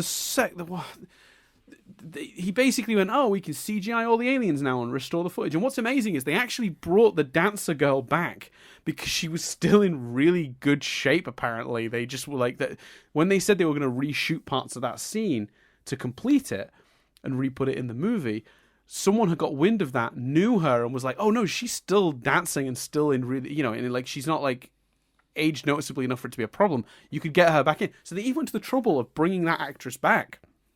Wow. 20 years on, and had her, you know, get back in the makeup and shoot more stuff, and it's the same woman. And like, in fact, the way it's described in the trivia section on IMDb is that she was in better shape than she was originally, which I just think is like, I don't know, that feels weird to comment on. But anyway, so she was still, you know, she was still able to do it, and they brought her back. And while that is impressive, it's hard to deny that it is impressive they were able to complete the scene so many years on. The CGI monstrosity that is the alien singing it, the CGI monstrosity, which is the band leader, and then the awfulness of the song itself. It's fucking awful. Everything about it doesn't work, top to bottom. It's offensive. I'll be honest with you, Dan, it didn't do much for my hangover. No, I'll bet it fucking didn't. It's incredible that they allowed it to be in the movie. I genuinely can't understand. I mean, well, I can actually. Watching the documentaries on the prequel series is really illuminating. Anyone who's never done it, look up, like, there's a documentary that came on the prequel DVDs that has loads of behind the scenes footage. And what basically happened was, over the years, Lucas surrounded himself with yes men. And while he was constantly challenged on the original trilogy, by the time the re-releases, the remasterings of these came around, and the prequel trilogy, he was very much Bossman George. No one disagreed with, and it's clear. You watch him go into a room and be like, don't like this, do like this, don't like this, and they're all like, yes, George, yes, George. Everything he says, they just agree with. It's incredible. It's weird, isn't it? Because, like, there's nothing like it anywhere else in the series. But wasn't there a dance number or a musical number in the holiday special? There's a few. Which got criticised to shit. So why would you go, right, they didn't like it in this. It doesn't really fit. But you know, I really want to do it. So I'm gonna do it. I think his justification is that he shot it originally, so it was supposed to be there. To him, he was completing his vision, right? Yeah, maybe, but Because that's the thing is he didn't cut it because it was a bad song or didn't fit the tone, which is all true. He cut it because he didn't think the special effects had caught up. Yeah, but most people, when it then got shat on in the holiday special, most people would have gone, dodged a bullet there. Probably shouldn't restore that bit. Yeah, well, that's the problem. By the time we get to the things, he doesn't have any people to say that to. So in any other movie, any other director who's doing a DVD re-release or a cinema re-release of his movies, with remastered special effects or whatever, goes, I'm putting this in. Someone along the way, an editor, a producer, someone who has to make the fucking horrible CGI of the fucking weird alien with the lips that stick out like a fucking trumpet or whatever, puts their hands up and goes, sorry, no, this is this is awful. What are you doing? But because he's George and he owns the fucking production company and he has to answer to literally no one, this is what you get. This is what happens when a man has no master but himself. Madness is what this is. It's dreadful. Top to bottom, it's offensive. I would pay so much money just to get a version of this trilogy with that scene removed.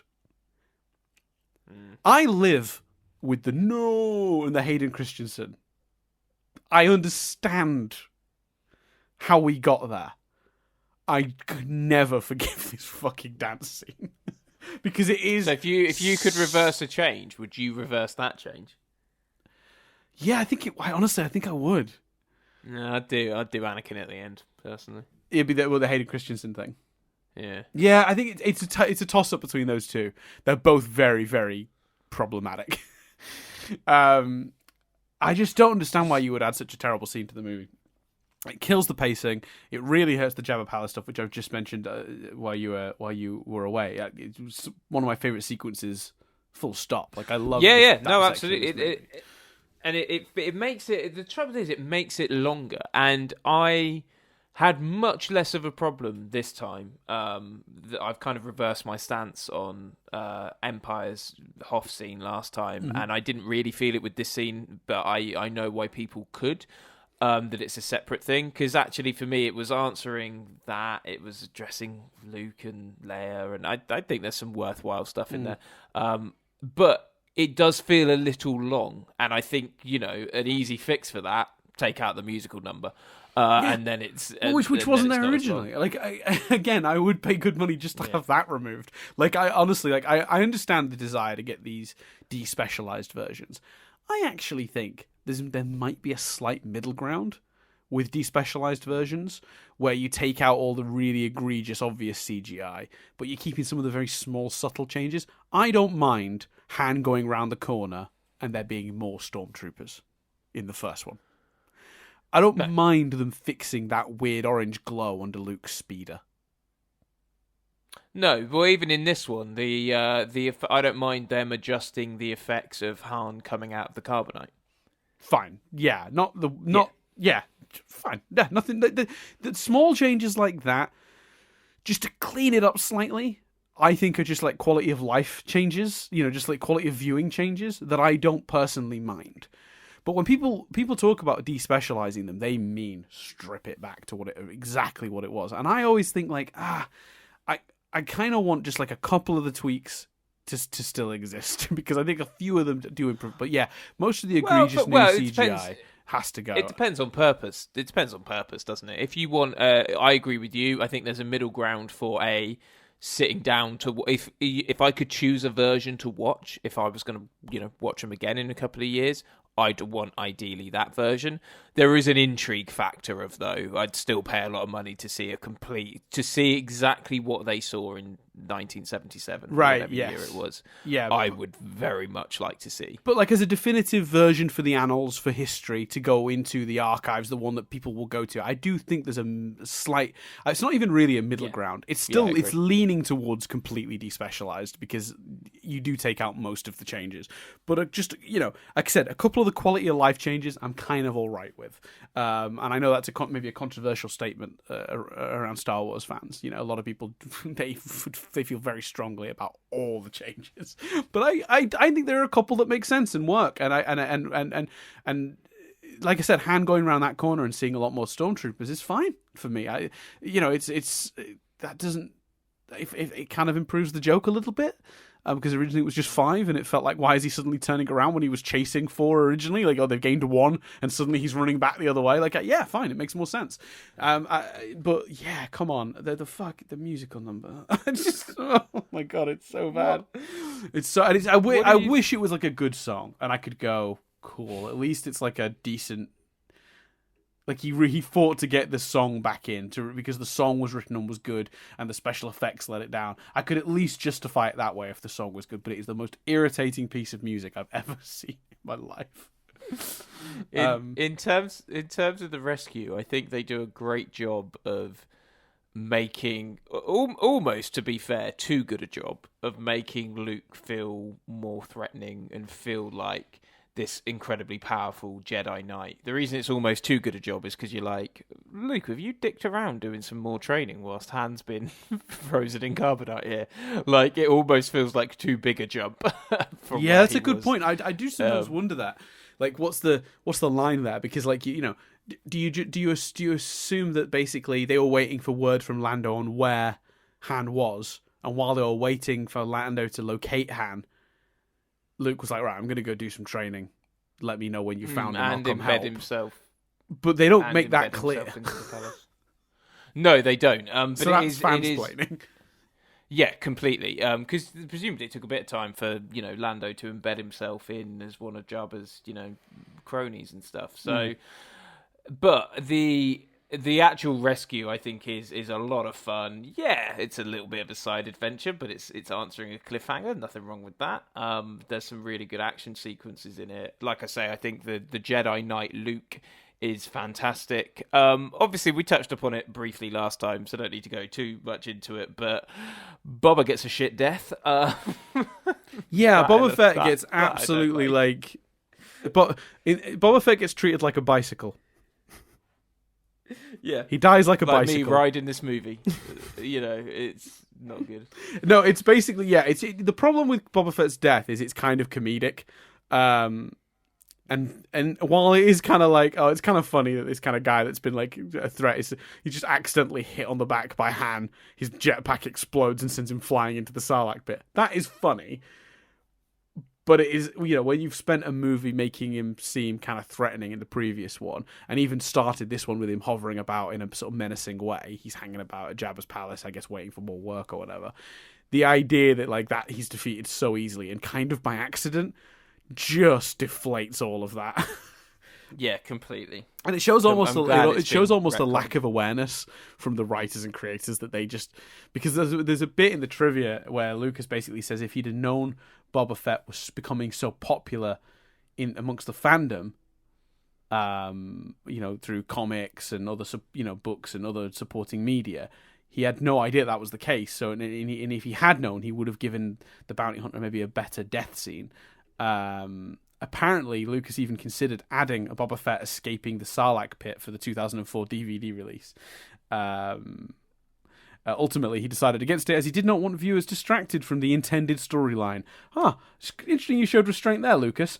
But I think even that shows how finger off the pulse he was, because he's missing the point. Like, it's not even that it was the fans liking the character. He himself, in his own movie, created a threatening seeming character. Yeah, you know, the way he's the only one to realise where the Millennium Falcon is, he's quite a imposing force. Yeah. And throughout all of this, he's just bumbling like maybe he was drunk, maybe he loved the song so much and he got drunk. Like, he's just a bit all over the place, and yes. It's a bit of a shame, really. Yeah, it's worth adding, I love the way they handle Leia in this. When I was thinking about it at first, I was like, oh god, the skimpy outfit, what a shame, this feels like backstep.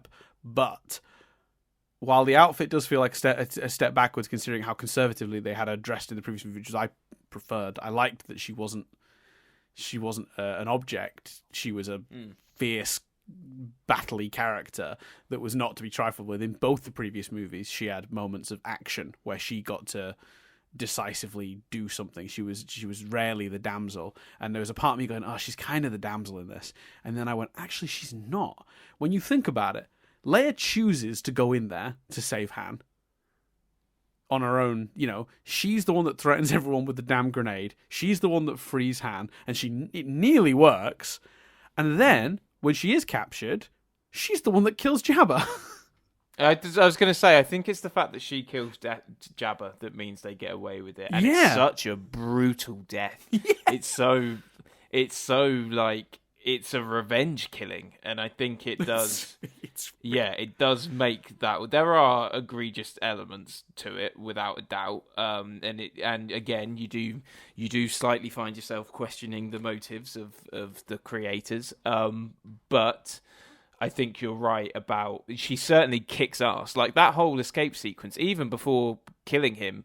But then after, like, the way she, like, is getting out of the chains and stuff, like, it's she really does kick ass in it. So yeah. And if you want something interesting, so this is now I've tried to verify this, and I've had trouble. I found people quoting the same thing in different places. So take this piece of trivia with a pinch of salt, with a bucket of salt. Fuck it, take a bucket, Chris. I did just want to say... I ate 5 packets of Discos yesterday. Let's be honest, I've probably had enough salt. I'm not going to lie, Chris. I'm still kind of pleased with fuck it, take a bucket. Just for the sort of alliteration. Not alliteration, you know what I mean? The rhythm of that. Anyway, so reportedly, Carrie Fisher had been complaining about her costumes in the previous 2 movies. She wanted to... Lucas had explained to her that he wanted to set Leia apart from the eye candy damsels in other movies and wanted her to be this bold leader that should be looked up to, not sought after. But Fisher, while appreciating the thought, was also sort of followed with the notion that people almost couldn't tell she was a woman because of the way that they dressed her in the previous movies. I guess she was looking to show off a little bit. I mean, she's obviously in very good shape. Although in one of the interviews I saw, she sort of said the biggest concern for her going into this movie was that she was going to have to wear the gold bikini. So I don't know. Like, it's a bit interesting. So, but either way, her complaints to Lucas led to the Jabba slave outfit, which actually became a bit of a running joke amongst the crew because the metal sort of framework that held the top together meant that the costume didn't move well with her. And she didn't particularly care for the idea of using double-sided tape, so it became necessary between takes to adjust her inside of that to keep her in it. And apparently many, many scenes had to be reshot because they were constant wardrobe malfunctions. So, it's unfortunate. I don't know how true that is. I find it... If that's true, then Lucas kind of went in with pure intentions and sort of Carrie sort of like wanted to be more feminine at some point in the movie, or wanting to be a little bit more sort of to look at that side of her. But like, I don't know. I'm torn because it doesn't sound right to me. The idea that she'd be like, I think that's one of those things where everyone involved probably has their own interpretation, and in their head their interpretation is the right one, and they've talked about it like it's the right one, and it means the truth is probably somewhere between all of them. I mean, it doesn't. It certainly seems plausible to me that she'd go, God, basically I'm wearing a sack in the first movie, like give me something maybe slightly more shapely, like I don't want to deny that I'm a woman. It's one thing to want me to seem strong, but another thing to like put me in a sack, which is essentially what she's wearing in the first movie. It's a sack with a belt around it. So I don't know. Yeah, the answer might lay in the middle. But it doesn't stop me feeling slightly uncomfortable about the fact that poor woman had to be on that set in that outfit. God no, it's really it feels very egregious, and I don't like the idea of her being uncomfortable with the costume. Even if it's because it's the mechanics of it. Like, it's not. I would change that if I could. I think. Yeah. I mean, don't get me wrong. I mean, she obviously looks amazing. Like, Yeah, it's become iconic, and it's that's the struggle, isn't it? There's a part of me that's just like, God, it's so iconic. You'd almost. it'd be a shame to lose it for that reason. But then there's a part of you that goes, yeah, but if she felt uncomfortable in any way, then just kill it dead, kill your babies. Yeah. And also, I think they can't- get away with it because they don't frame it as her choosing to wear the outfit. They frame it as Jabba forces her into the outfit, and she then, almost as revenge for the outfit, strangles him. Is how you could potentially interpret that. How I think demeaning revenge it is that for she's being attached his... to him by a chain and forced to wear a gold bikini. I like the idea that that's kind of, Yeah. in a way, it kind of informs her murder of Jabba. And I think so. I'm a little torn on the outfit, to be honest with you, as a result of that. I think it's a whole slave thing, not just specifically the outfit. It's his atrocious treatment of her and everyone around him. Yeah, I've never watched that scene though without thinking of the Friends episode where Ross talks about the Princess Leia fantasy, and yeah, I definitely. the I mean, Princess Leia I can. fantasy. Yeah, I mean, many people have spoken about that being a sort of awakening in their young selves, which, like, I just think that episode of Friends is very entertaining. The payoff as well with the mum link to Chandler and stuff. Yeah, it's very good. Yeah. Speaking of Leia, do you think I love how they handle Luke and Leia and Han in this? I think they really cement. This film makes you buy that couple then stay together, and like Han's growth. I love the scene, and it's a real nice. There's a lot of character moments with Luke and Darth and stuff, but it's a really nice beat to have Han say, I think, when he misinterprets what Leia's saying about Luke, and is like, you know what? I'll step back. I'll step away. I won't get in the way of this. You be with him. Like, it just shows real growth, real maturity, real respect for the character, a reflection of how much he cares about Leia. I love that moment, and I think they do a lot of really good. It's like they consciously made the decision, okay, if Empire was about whether they do love each other or not, and whether they should be a couple, we're not going to do that again. And I think they easily could have made it, are they, aren't they? But to make the decision to go, they are, and we're going to do that story with them, I think was a really good one. And I think they didn't necessarily do enough of a resolution in Empire. I think some filmmakers, some sequels would have continued the will they, won't they? And I think they didn't. And I think it's better. Their relationship is better for it. Yeah, I 100% agree with. Well, okay, I'll rephrase that. I 99% agree with almost all of that. I think you're absolutely right. I think the movie does a brilliant job of convincingly making them a couple in a way that's not how any other movie from the era did it. Like, it's any other movie in the era has just constantly got the characters like holding hands and smooching and saying "I love you," and this is more of a in the action affection. Like, as it's going on, they're just to keep constantly reestablishing and reaffirming how close they're becoming, how close they are. But then also adding a little bit of like tiny bit of tension. There's particularly the scene where she's just found out. Luke's just told her that she's his sister, and then he fucks off to go fight fucking her dad. And she's left absolutely reeling, and Han approaches her, and she's understandably, but you do sort of wish she just explained the situation a bit to him. She's sort of like, I just need to be alone. And he's like, oh, you can't tell me, but you can tell Luke. And Han's got that little bit of jealousy. All plays out really well. My only slight criticism, the reason I go with 99 and not 100, is I do think she's a bit of a, like, she's a bit cruel. The scene, she knows Han doesn't know he's a brother. She knows this, right? She's aware Han is not aware of their relationship. And Han, very obviously, feeling concerned for this relationship, goes, you love him, don't you? And she goes, well, yes. And then just sort of like stops engaging in the conversation and allows Han to like freak out and go, okay, I guess that's the end of this. Oh, that's a real shame. I kind of love you, but don't worry about it. I guess I'm not going to get in the way. If Luke comes back and he's all good, I'll step aside because I just want you to be happy. And all of that happens. And then she goes, oh no, you fucking idiot. He's my brother. Like, how cruel is that? Like, when I rewatched the scene this time, I'm watching Leia the entire way through that. It was almost distracting. I'm going, tell him now. Look at him. He's freaking out. Are you you're just being so cruel to this man?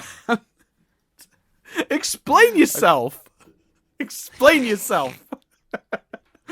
She Yeah, really I leaves him suppose to that's dangle there, and it's so unfortunate. I don't know, my memory is it's not that long, but I don't know. I've not rewatched the scene. Maybe maybe go rewatch that scene after this. You might be surprised. But I'll take it for what it does for Han's character. It does, I'll yeah. absolutely take it for that. Yeah. I think it's a good scene for what it says about Han, and I will take. But also, she's in shock. She's thrown by the Emperor winning and all of Luke. She's worried that her brother might be dead. So she's not though. She literally the stat scene starts with her going. Okay, so she's distracted. She's distracted by getting these force feelings. Then yeah, I'll fansplain my way out of it, Dan.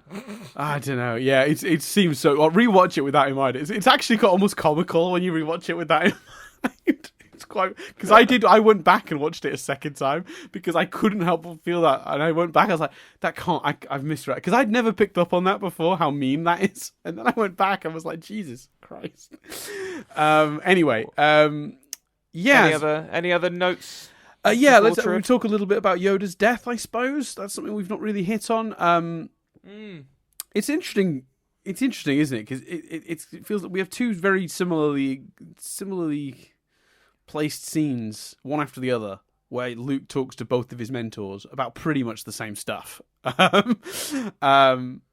It does reinforce a lot of the things, so I wouldn't change it. But it is kind of interesting that he has this conversation with Yoda. Yoda dies, and then he has this conversation with Obi-Wan, and he kind of covers the same things. The reason it was added, apparently, Yoda wasn't in the script at all, close to shooting. But basically, Lucas had consulted his child psychologist as they were sort of starting to get into production. And the psychologist had said that unless they unequivocally stated that Vader was Luke's father, any moviegoers under the age of 12 might dismiss Vader's claims to be Luke's father as a lie. And George wasn't sure that was true until he then heard that James Earl Jones also thought Vader was lying. And he delivered the dialogue.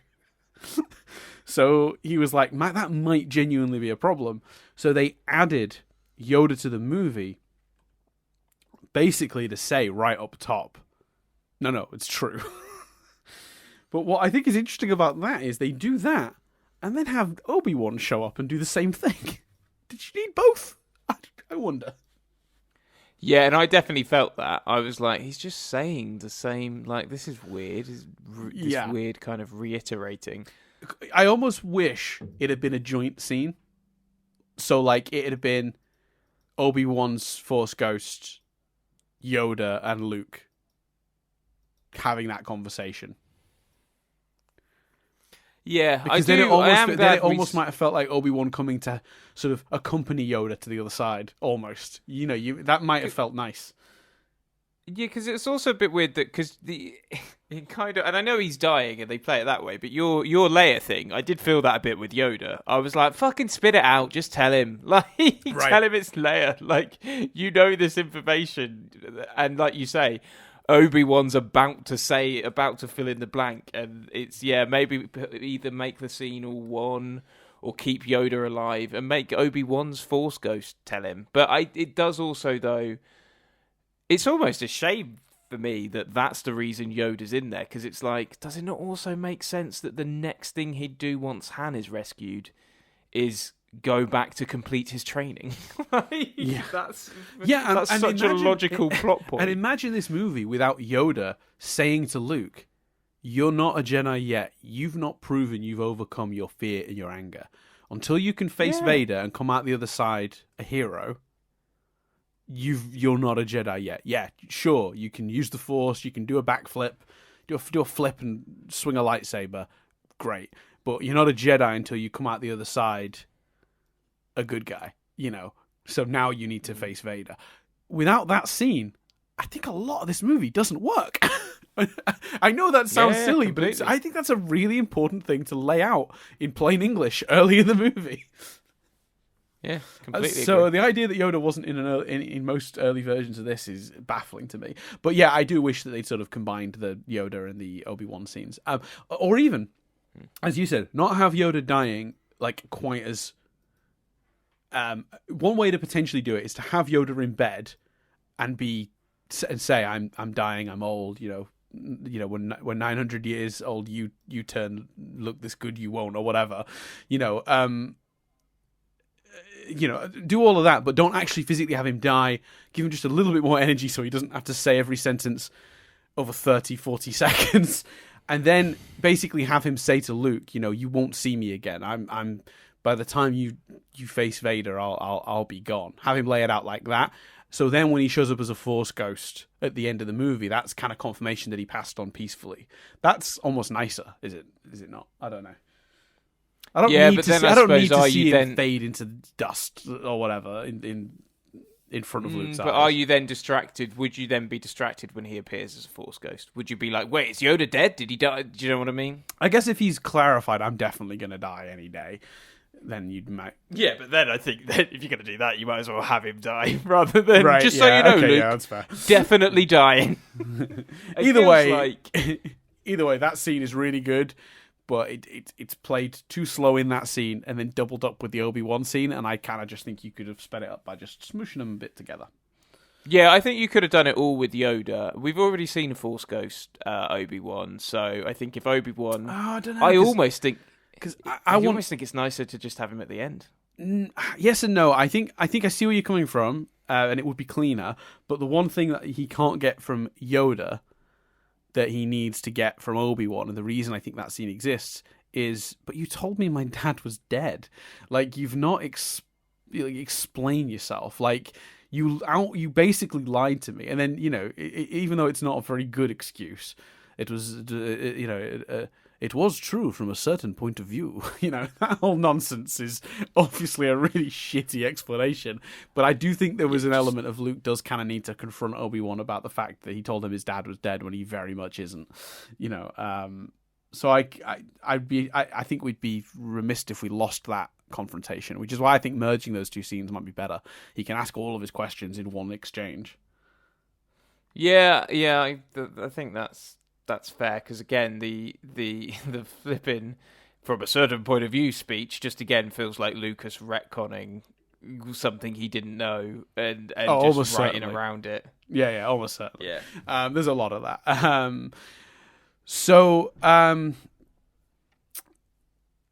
I've already made notes about that. Because obviously he'd have to. It's because I love though that like there's something he can't write around, which is Leia shouldn't remember her mother. Yeah, that's in my notes. Bit inconsistent. You can fansplain maybe Force memories. This is exactly what the fans have said. Yeah, so obviously the intention was that the mother was alive. I think at this point, Lucas basically. She died when Leia was young, but she hadn't died in childbirth at this point in Lucas's mind. And he obviously changed that later, which now makes this very inconsistent in the wider context of the canon. The fansplanation, when she describes her as very, very kind, beautiful, but sad, I think, is a Force thing now. Yeah. She remembers her mother through the Force, not through any other means. But yeah, it doesn't really work, does it? It's tricky. I wouldn't say so. But I mean, if we go into the sort of just a little dip into the triv while we're at that subject, when they were coming to write this movie, Leia was not going to be Luke's sister. The plan, it turns out, I've discovered in researching this, was that there's another. Was intended to be Luke's sister, who is a separate character called Neelith Skywalker. And the thrust of the sequel trilogy, which he was looking to do before they got into production on this one, was Luke going out in search of this other Jedi, who's been off on the other side of the galaxy training, so that they could restore the Jedi together. So the sequels were going to follow Luke's search for Neelith. But, as we talked about last week, these movies hurt George Lucas both physically, mentally, and also, his dedication to them reportedly led to making his marriage more rocky, and he actually got a divorce during the production of this movie. And considering his passion for family and his wish to spend all of his time at he just wanted to spend time with his daughter. So he decided, as this movie was going into production, that he wouldn't do the sequel trilogy, and that it wasn't going to happen. And that's why he changed this movie, because he'd already set up there is another. So then he went into this movie adjusting it to be for Leia to be Luke's sister, to sort of close off that thread. Do you think there's a world where it could have been Han? That'd be his brother or something. Yeah, because he doesn't specifically state sister in Empire. No, it just says there's another. But both on Tatooine, both. Do you know what I mean? Han's actually from Corellia. Corellia, correct? Yeah. Is that stated in these one of these three films? Then? Ooh, it's a Corellian ship that he flies. That's where the Millennium Falcon comes from. But you might be right, actually. I don't think they ever actually. You're right. They don't actually place Han's home as anywhere. No, because we meet him on Tatooine, so I think he could have. Well, yeah, also, but I mean, Leia's he is a Tatooine smuggler, so. and a lot of people gather on Tatooine at the port to do smuggling work. But again, Leia wasn't on Tatooine, so that's fine. I just think is there a world where that's cleaner? Is there a world? Yeah, where I guess if the multiverse exists, there's a version of it where Han is his brother. I didn't even think of that, but that would certainly have changed things slightly, wouldn't it? I'm not sure that's better, by the way, because there's the only really egregious thing is the kiss, and we've already talked about that as it not jarring as much as some say last time. So I think it's fine and good. But Mark Hamill wasn't happy about it though. It's worth noting. He took great issue with the revelation that Luke and Leia were brother and sister, and actually went as far as to accuse George Lucas of making up the idea on the plane ride to set. So Lucas had wanted to end the saga to spend more time with his family and opted to combine the unseen sister with Leia, thus resolving what he saw as the Skywalker family storyline, and sort of closing off the trilogy in a more definitive way without leaving any threads dangling. It's interesting, isn't it? Because they don't really actually, when you think about it, don't really do anything with the revelation.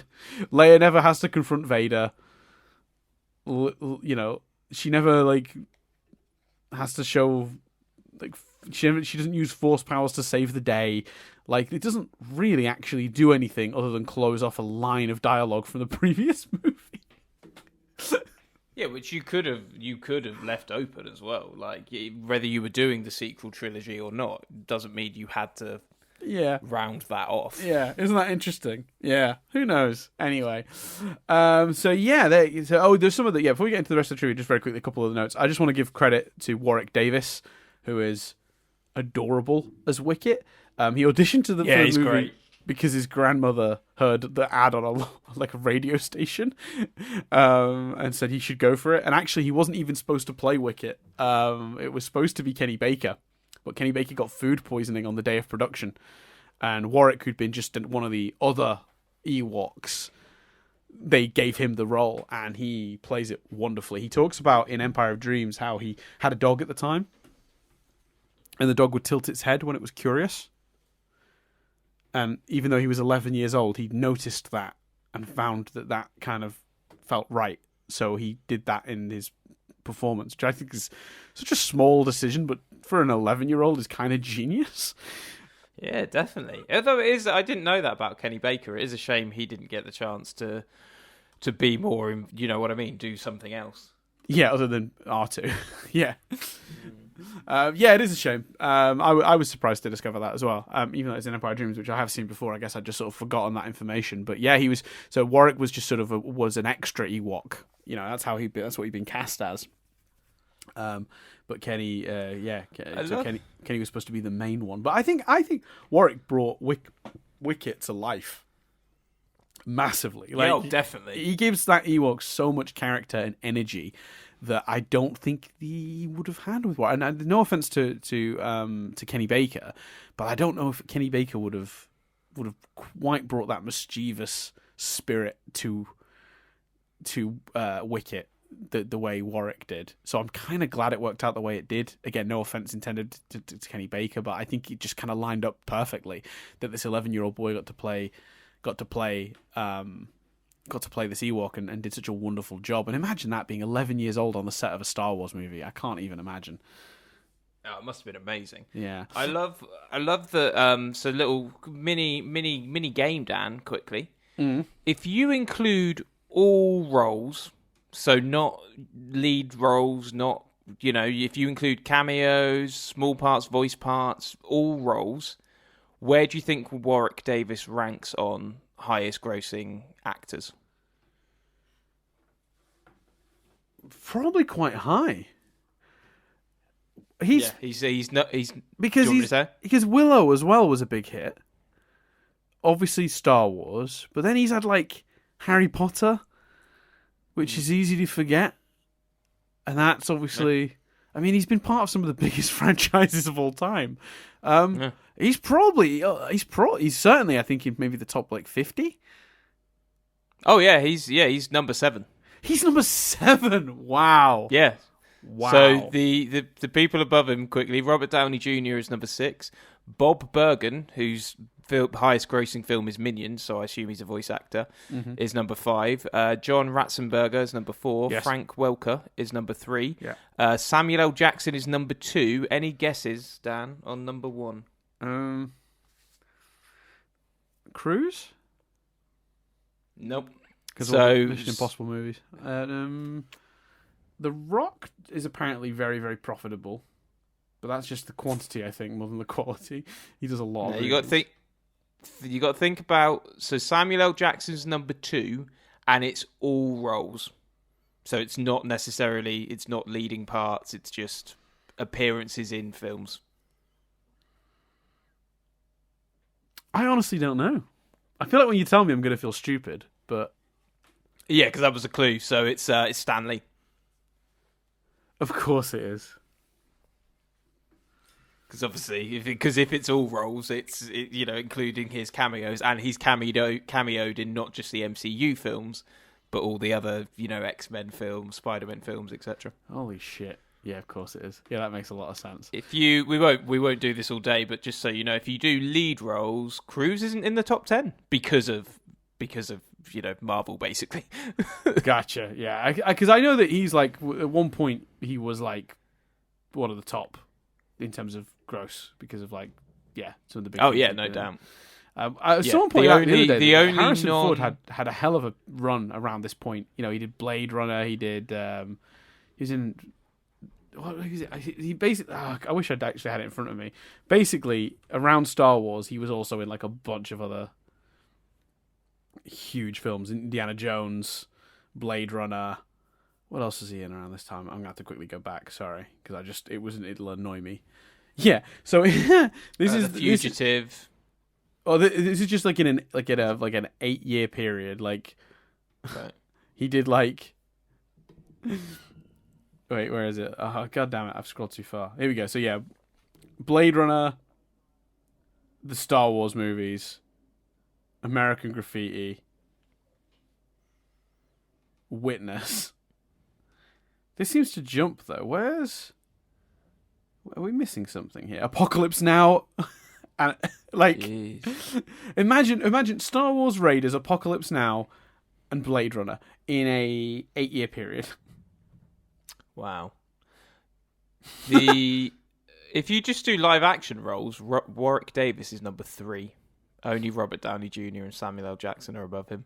And by the way, if you do lead roles, the only 2 whose highest grossing films isn't Avengers Endgame is Tom Hanks and Johnny Depp.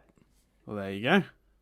There we go, people. Anyway, moving on from highest grossing actor trip. Yes. I want to make a quick note that I love the fly casual joke in this movie. One of my favourite things. I always laugh every time when Han says to Chewie, fly close, but not like you're trying to fly too close. Like, Chewie's like, and he's just like, just fly casual. Fucking brilliant every time. We haven't talked about it, but fuck me, the speed of chase. The speed of chase is one of my favourite action sequences in the whole movie. I love everything about it. I love the way it's shot. I love the way it hasn't seemingly been massively fucked with in the years since. I love how it ends with Luke chopping off the front nose of that, the one that's spinning off for that screeching noise. Everything about it just works for me. It's exciting, it's visually really cool, and it shows Luke and Leia kicking ass, and I'm always on board for that. I do always note the bit where C-3PO sits down to tell the story of Star Wars to the Ewoks. I've always found that weirdly charming. That's very funny. We haven't really talked about it, but there's a bit in this movie where the Ewoks think C-3PO is a god. It's really bizarre. Fine. Whatever.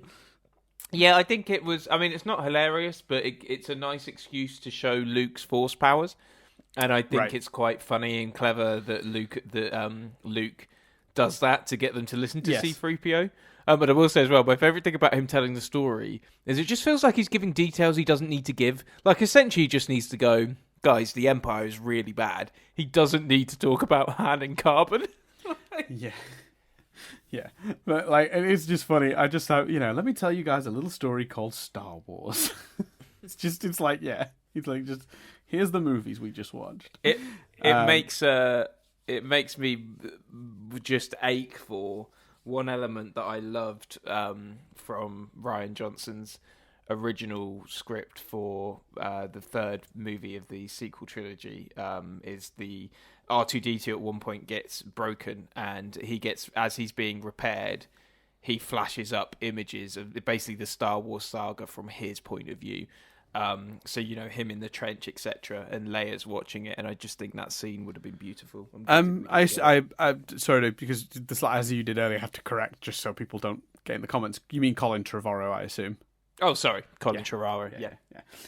No, that scene did sound lovely and kind of a little cheesy, but like also kind of nice, like a little bit of an homage. One other little note I made, and I've always wondered it, Chris, but who do you think those weird purple dudes in cloaks the Emperor goes to talk to are? Oh, God knows. Who knows? There's just a bit where he's talking to Vader, and Vader walks away, and the Emperor just turns around and just walks over to these, just like three other dudes in purple cloaks. Yeah. No idea who they are. Weird. No idea. No, never did, never knew. Anyway, right, should we hit the trivia? There's a fair bit, so we'll blast through this as quick as we can. So according to the Empire Dreams documentary, Spielberg, who is a lifelong friend of Lucas, was actually his first choice to direct it. And even though Spielberg really wanted to, he was actually forced to decline because he was still a member of the Directors Guild. And we talked about this last week. Lucas had dropped his guild membership over disagreements about Empire Strikes Back and the fines that they charged for him not having the credits at the front. So as a result, Lucas had to hire a relatively unknown and non-union director. So that's why he went with Welsh director Richard Marquand. Lucas was pretty impressed with Marquand's ability to bring in movies on time and on budget, which, as we talked about with the last one, was a real concern because of how much the previous movie had gone over both production time and the budget. And actually, I find that really funny because all Lucas ever wanted was to break himself free of the studio system, and he became the system because here he is moaning about going over budget and over time. It's because it was his own money, which is understandable, but I just find there's an irony to that to me. Live long enough to see yourself become the villain. He did. Exactly right. And the other thing, I will come to that later, but I should get to it now while we're here. On the subject of Marquand, years and years of rumours and stories have led people to believe that he didn't fully direct this movie. Multiple reports over the years have given us many accounts of the fact that actually George Lucas basically directed this as a shadow director, because once they got on set, it became very clear that Marquand had no idea about special effects. He'd made small budget movies. He didn't really know how to shoot, with a mind for like green screen and compositing and all that stuff. He'd never done anything like that. So initially, Lucas was on set for that. But other rumors have suggested that he basically alienated several of the actors and actresses on set. Particularly, Fisher and Hamill accused him of treating them quite terribly, while specifically sort of constantly fawning over Harrison Ford. They found that quite distasteful. So with an interview with Ivan Kershner, director of Empire Strikes Back, in 2004, Kershner said that Marquand didn't direct all of Jedi. It was Kershner's assistant director and George Lucas who took over after the actors and actresses didn't respond well to him. Apparently, the relationship between Marquand and Lucas was said to be bad and developed poorly across the shoot. Lucas has, however, claimed since in DVD commentaries that he worked quite well with him. So, mixed stories there. The evidence, though, does point to there being some issues, because Lucas himself has even admitted on many occasions that he was frequently on the set of this movie, even though he was supposed to only be a producer, due to Marquand's relative inexperience of visual effects. Marquand joked, "It's rather like trying to direct King Lear with Shakespeare in the next room." And in a 1997 CD-ROM called Star Wars Behind the Magic, it confirmed that the sequence showing the cremation of Darth Vader's body and armor was very much directed by Lucas, even though he's uncredited. So yeah, Again, what do you think to all that? That's I think the more you dig into it, the more Lucas comes across like a good person, because I was like, I wonder if he's done anything else, and so I'm on his Wikipedia. Oh, Lucas is and he responsible for the modern filmmaking. Yeah. No, sorry, I'm talking about Marquand, not Lucas. Sorry. I know what else Lucas has done. Okay, yeah. Well, you said Lucas, so I just took you at what you were saying. No. I'm on Marquand's Wikipedia page, right? And he tragically passed away. Yes. Quite young. He was 50 in 1987. Yeah. So Lucas talking positively about him in DVD commentaries, which would be after he'd passed, feels like maybe there was some stuff, but he was choosing to be respectful. Gotcha. And pay tribute and stuff to him. And I think. So yeah, there's probably. I mean, at the end of the day, if there's literally footage of Lucas directing scenes, that would suggest Lucas was very heavily involved. So I think there's probably elements of truth to that. And again, it's one of those things where, everyone's got a different interpretation from their point of view, and the truth lies somewhere in the middle. Yeah, because I mean, with that particular scene as well, my understanding is that the Darth Vader on the pyre shot wasn't part of the original shoot.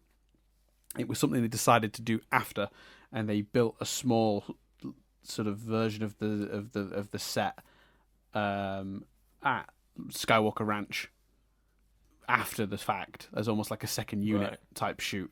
So you could if you were trying to defend that and discount that rumor and say, no, George Lucas didn't ghost direct this movie, you could easily point at that and go, well, he did some second unit stuff, that's not the same, which I guess right, okay, so there is an argument either way. Interesting though. I've always found definitely that rumor interesting, and it's persisted over the years. I've heard it in various forms as time has gone on. So I don't know, it'd be a shame, because imagine that you have to go with a non-union director because you've left the union and you've pissed them all off. So this poor guy who hasn't worked at special effects movies before is brought onto your heavily special effect driven movie, and then you're annoyed that he can't do the special effects, and you snatch the camera off him, like, come on, let me do it. You can't do this. What are you doing? Even if it wasn't that harsh, the idea that what was that, sorry? There you go. I was just going to say, even if it wasn't that harsh, it's still the very premise of bringing this poor bastard on to the set and then being annoyed he can't do this thing that he's never done before seems cruel. Yeah, it does seem very mean, especially back then when that was like. Now the reality is, a lot of special effects is done before the director even gets involved, or at least visualized before the director gets involved.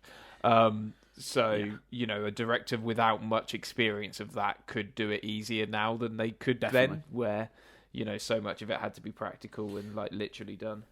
Yeah, there are special effects directors on set who know how it all works and will deal with that. The director is going to come on set and basically work with the actors and make choices regarding framing and stuff like that. But he's, there's somebody handling the special effects side of things to take that off the plate of the director. And yeah, I think because special effects are also more common now, I think even with that in mind, modern day directors naturally get more experience with them even when they're making indie movies, So anyway, let's move on to some of the trivia. According to Ian McDermott, Lucas originally just cast him to be the physical performance of the Empire, sort of Emperor, similar to the way David Prowse played Darth Vader. Because obviously another voice actor had provided the voice for that sort of human-monkey hybrid from the previous movie. And that was a guy called Clive Revill who'd provided the Emperor's voice in Strikes Back. And basically the producer said, if you can get your voice close enough to Revill's, we might use some of your on-set dialogue, because it's always better to capture the dialogue on set if we can, than dubbing it later. Just feels more real. So give it a go if you want when you're doing your lines on set, but keep in mind we're probably going to dub you over with the voice actor from the previous movie. However, McDermott actually felt he could sort of construct a stronger, more wicked and demonic voice for the Emperor, rather than sticking with Revill's more aristocratic sort of like Emperor. Lucas and Spielberg were so impressed with his take that it ended up becoming the signature trait of the character. Like during testing and all that stuff, they just were like, oh no, we're doing this now, which also kind of makes sense of why Lucas then went back and added his performance into the previous one, because it is an incredible performance. I mean, it's remarkable. Oh, it's brilliant. It's stunning. Have you got the thing, I saw it on Wikipedia when I was looking at Sebastian Shaw earlier. Mm-hmm. Have you got the thing about Sebastian Shaw and Ian McDermott bumping into each other? No, what's this? Tell me this story. Let me get the direct quote as well. Well, while you're doing that, I very quickly will add that they got kind of lucky with Ian McDermott, because Ian McDermott was very young. He's only a few years older than Mark Hamill when they shot this, and they make-upped him to look old and sort of demony, whatever you want to describe that sort of look of the Emperor is. And whereas if they'd chosen an older actor, someone sort of like in Alec Guinness's age range, to be Darth Vader's sort of mentor, they wouldn't have been able to then put him in the prequels and keep the same actor. Or the sequels, as it turned out, and keep the same actor. Yeah. The choice to the choice to hire a young actor and age him up could not have worked out better for them, because he's such a great performer, and the fact he got to be in the prequels and look younger is staggering. Brilliant. It's just such a cool little thing that worked out by accident. I totally acknowledge there's no way Lucas could have known that was how it was going to play out, but fuck me, that's great. And I think his acting is some of the best in the prequels. I think he's really strong in them. Yeah, and look, don't get me wrong, the guy chews the scenery, but he chews the scenery in a very particular, on purpose way that's very menacing, but also super fun to watch. He is a villain in a very true theatrical sense, and I love it. So yeah, absolute props to Ian McDermott as an actor. He just does an amazing job. The character's very much written that way, isn't he? Like you say, theatrical's the word. So basically, Sebastian Shaw, who we talked about, who plays unmasked Anakin, was friends with Ian McDermott.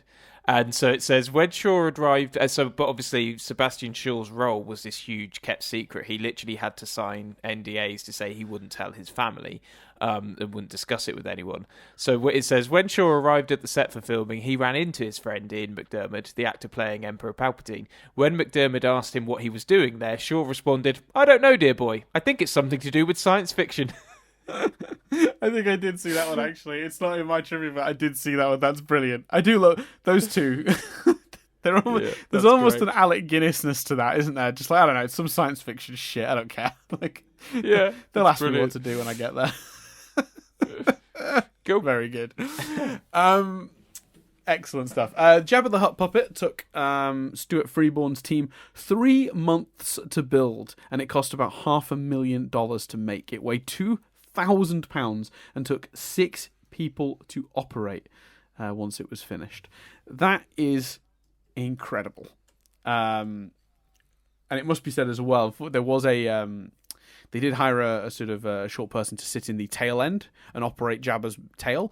And when Leia originally was asked to climb over Jabba and pull the chain to choke him, they hadn't accounted for the fact that Jabba was not made out of anything solid, and her heel went right into the head of the poor guy in the suit. he was okay, but Wow. was very Blimey. hurt. They then had to, Yeah. before doing another take, they had to then build like a structure over his head to protect him as Leia climbed over Jabba. I can't imagine how much it would have hurt to get a heel in the head. Yeah, God. Yeah, I mean, look, Carrie Fisher obviously didn't weigh a huge amount, but still the weight of a human being at the end of a pointy heel. Even someone who is, as light as Carrie seemed to be here, like, no, you wouldn't want it, would you? Yeah. You definitely wouldn't No. want it. Speaking of Carrie, she was actually very, very. She was famously nice on set.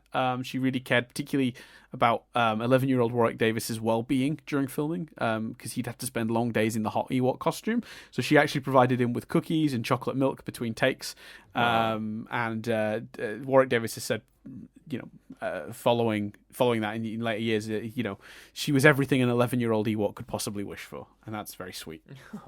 That's very cute. I love Warwick, and obviously Carrie is clearly an absolute gem. Like, she's just clearly a very lovely person.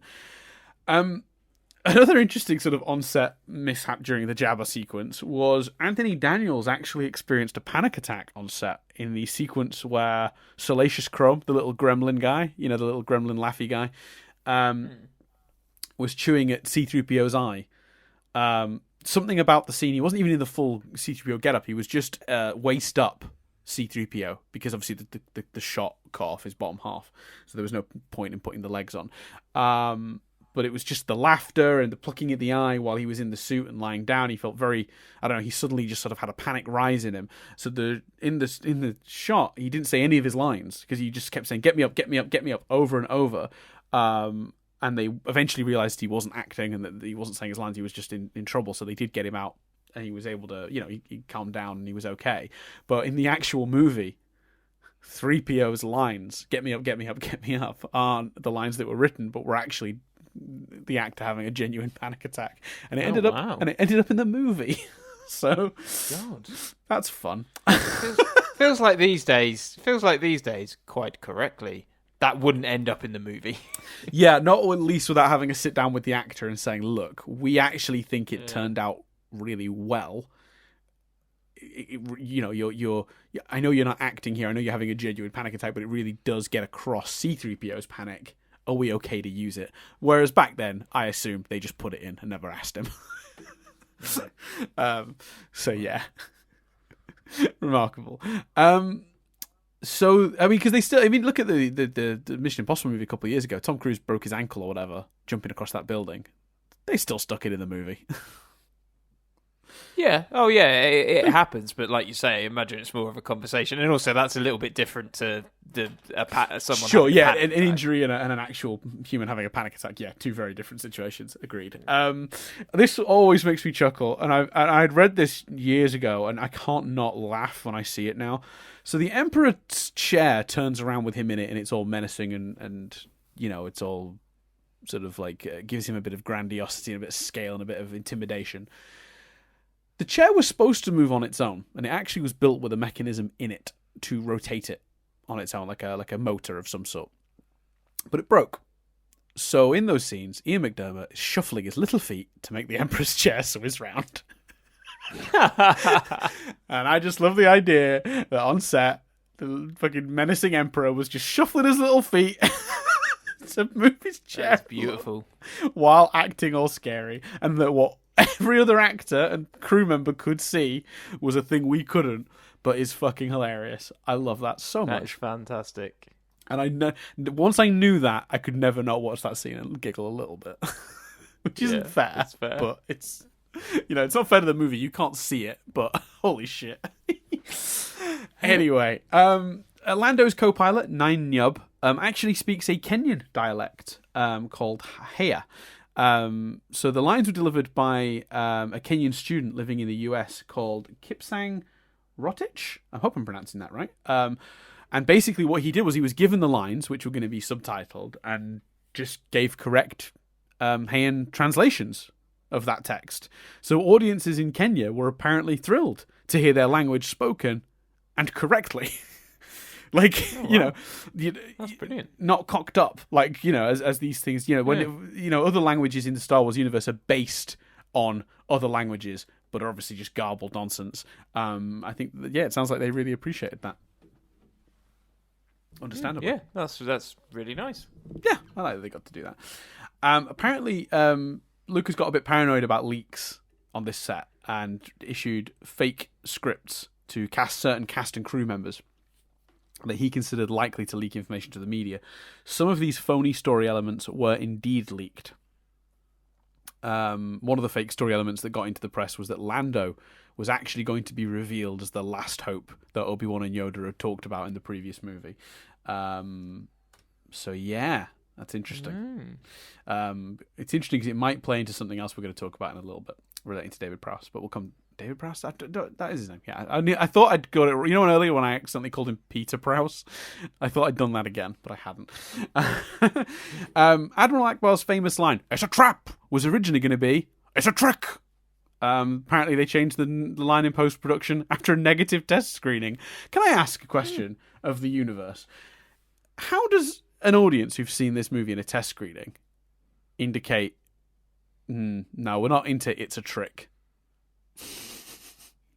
Yeah, that's very specific, isn't it? I've been to test screenings. I've done that. I've done test screenings. They ask very general questions about how you liked the movie. They don't ask that line, "It's a trick." How'd you feel about that? Oh, well, it felt like more of a trap to me, so it felt disingenuous. I mean, I think the Emperor describes it as a trap, so it is better, but yeah, it's oddly specific. Yeah. So I questioned the element of this story that says it was changed after a negative test screening. I mean, it might physically have happened after a negative test screening, but I don't know if it was as a result of. Does that make sense? I feel like they were just, they tweaked the line because, it sounded better, But anyway, Alec Guinness once again filmed his cameo in Just a Day. Love Alec Guinness, just rocking up for a day, walking away with like 0.5% of the billions of gross.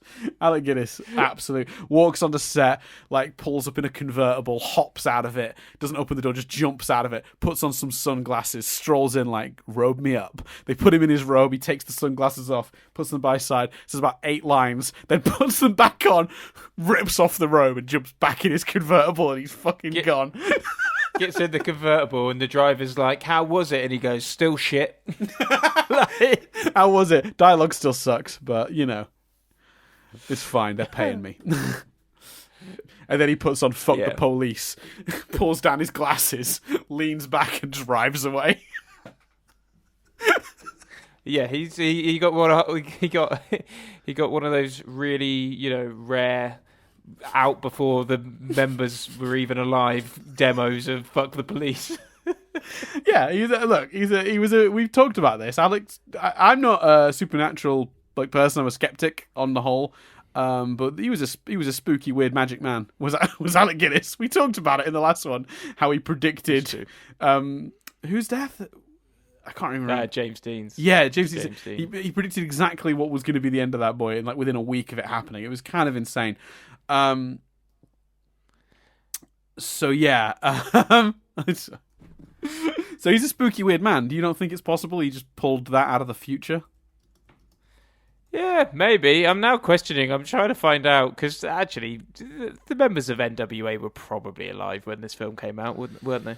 True, but the song definitely didn't exist, so it's still a the song didn't either way. Anyway, yeah, Dr. Dre was born in 1965, so definitely. There you go. Any guess? Random quiz, Dan. Love a random quiz. What year was Ice Cube born? I don't know. 2 years after that. 1969. You were close. Yeah. Where was it? What did I land on? You 2 years after that, so you'd have landed on 1967. Yeah. And obviously, Return of the Jedi was what year? 82. Yeah, 82. So he was in the car, and they were like, "Wow, these 15-year-olds are quite sweary, aren't they, Alec?" It's like, "Shut the fuck up, driver."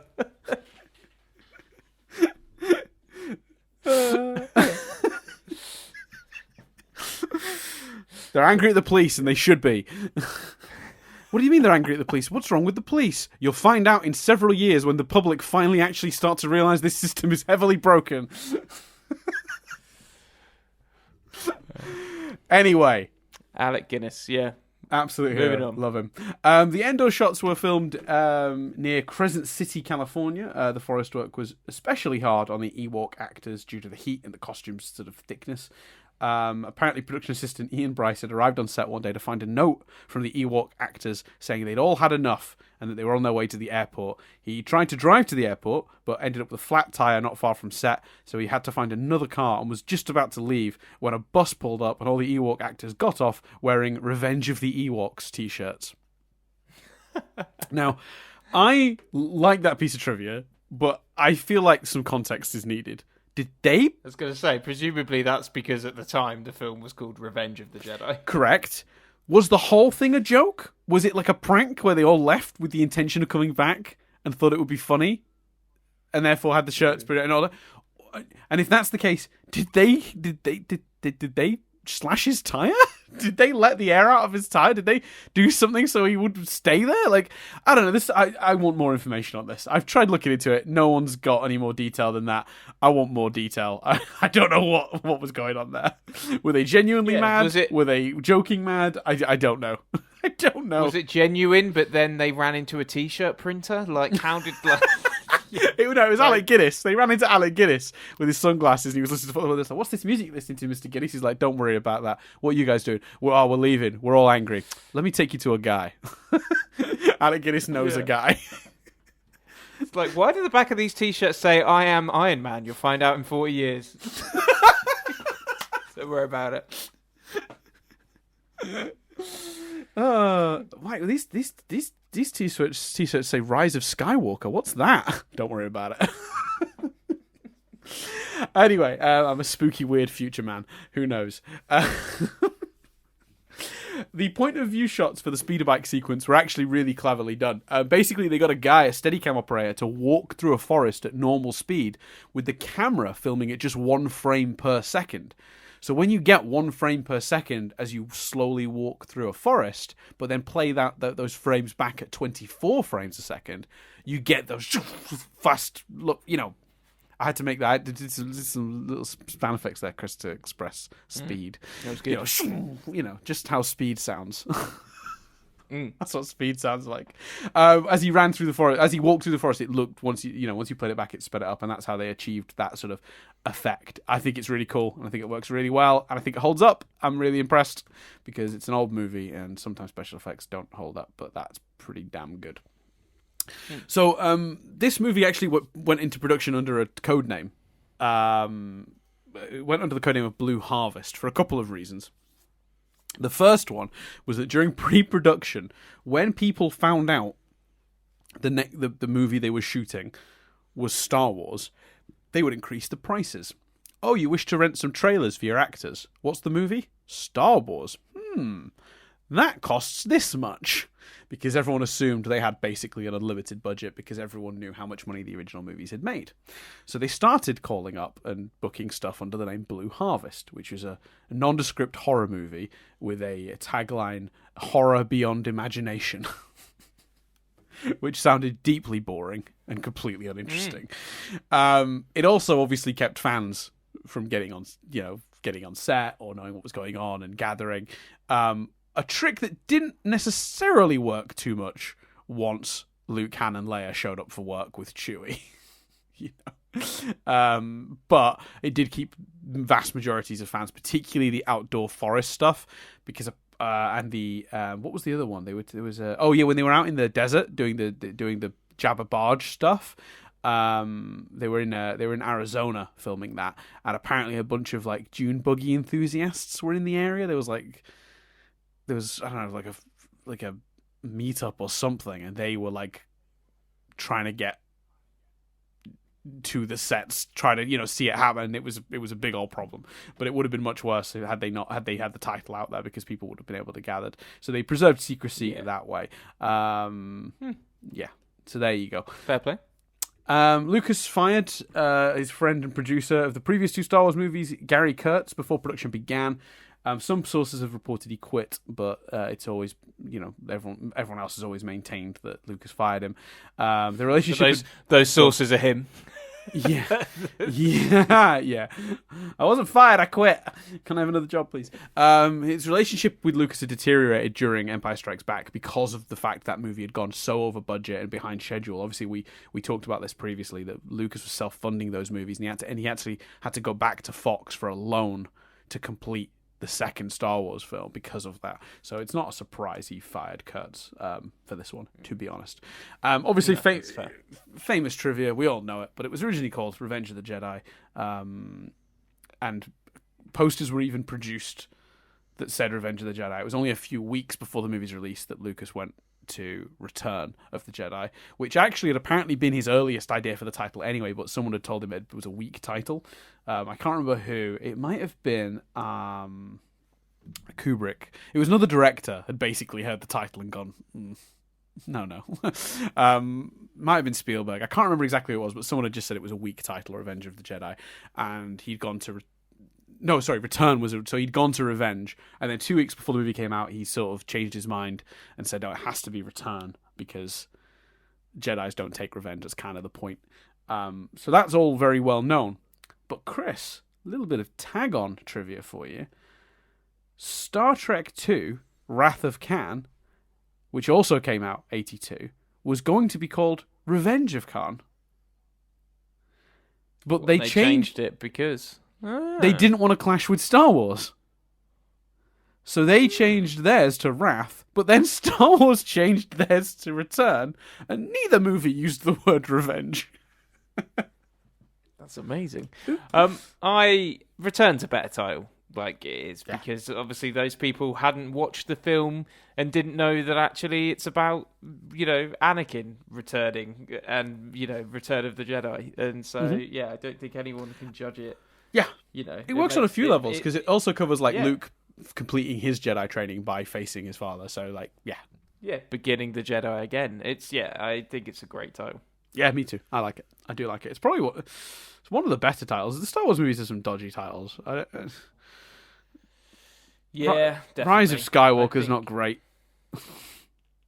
Even, mate, if The Empire Strikes Back wasn't The Empire Strikes Back, people would view that as a bad title as well. Yeah, agreed. Yeah, if it was such a good movie. Yeah, that's true. Yeah. Hayden Christensen has since mentioned in an interview that he didn't actually know what Lucas was asking him to pose for when he was shooting him to insert him into the 2004 special editions. He's claimed that if he knew what the scene was for, he would have played it very differently. Oh, he gets, I'm sure we will talk prequels at some point, but another example of Hayden Christensen getting a bit of a raw deal, isn't it? Oh, I mean, look, the famous line that a lot of the actors from the original Star Wars movies said was that you can write this stuff, but you can't say it. And it's so true. Yeah. Lucas's writing is often very clunky. A young actor, given some of that dialogue, he did the best he could with it. He is awkward in those movies, completely. But it's a lot of it is how he was directed and the fucking words he had to say convincingly. Other actors did, admittedly, found ways around it. Natalie Portman, Ewan McGregor, but he definitely got a raw deal for being such a young actor. For sure. I'm very excited to see him come back to the world for this Obi-Wan series. So apparently, well, not apparently, the word Ewok is never spoken in the movie at all. Nor are the individual Ewoks named. At no point do they call Wicket Wicket or Pablo. So it's just one of those things where, like with the spaceship names from the previous movies, they came out through the toys and supplemental material afterwards, and it became... Because, at no point do they call Salacious Crumb. That's just, it's one of those things.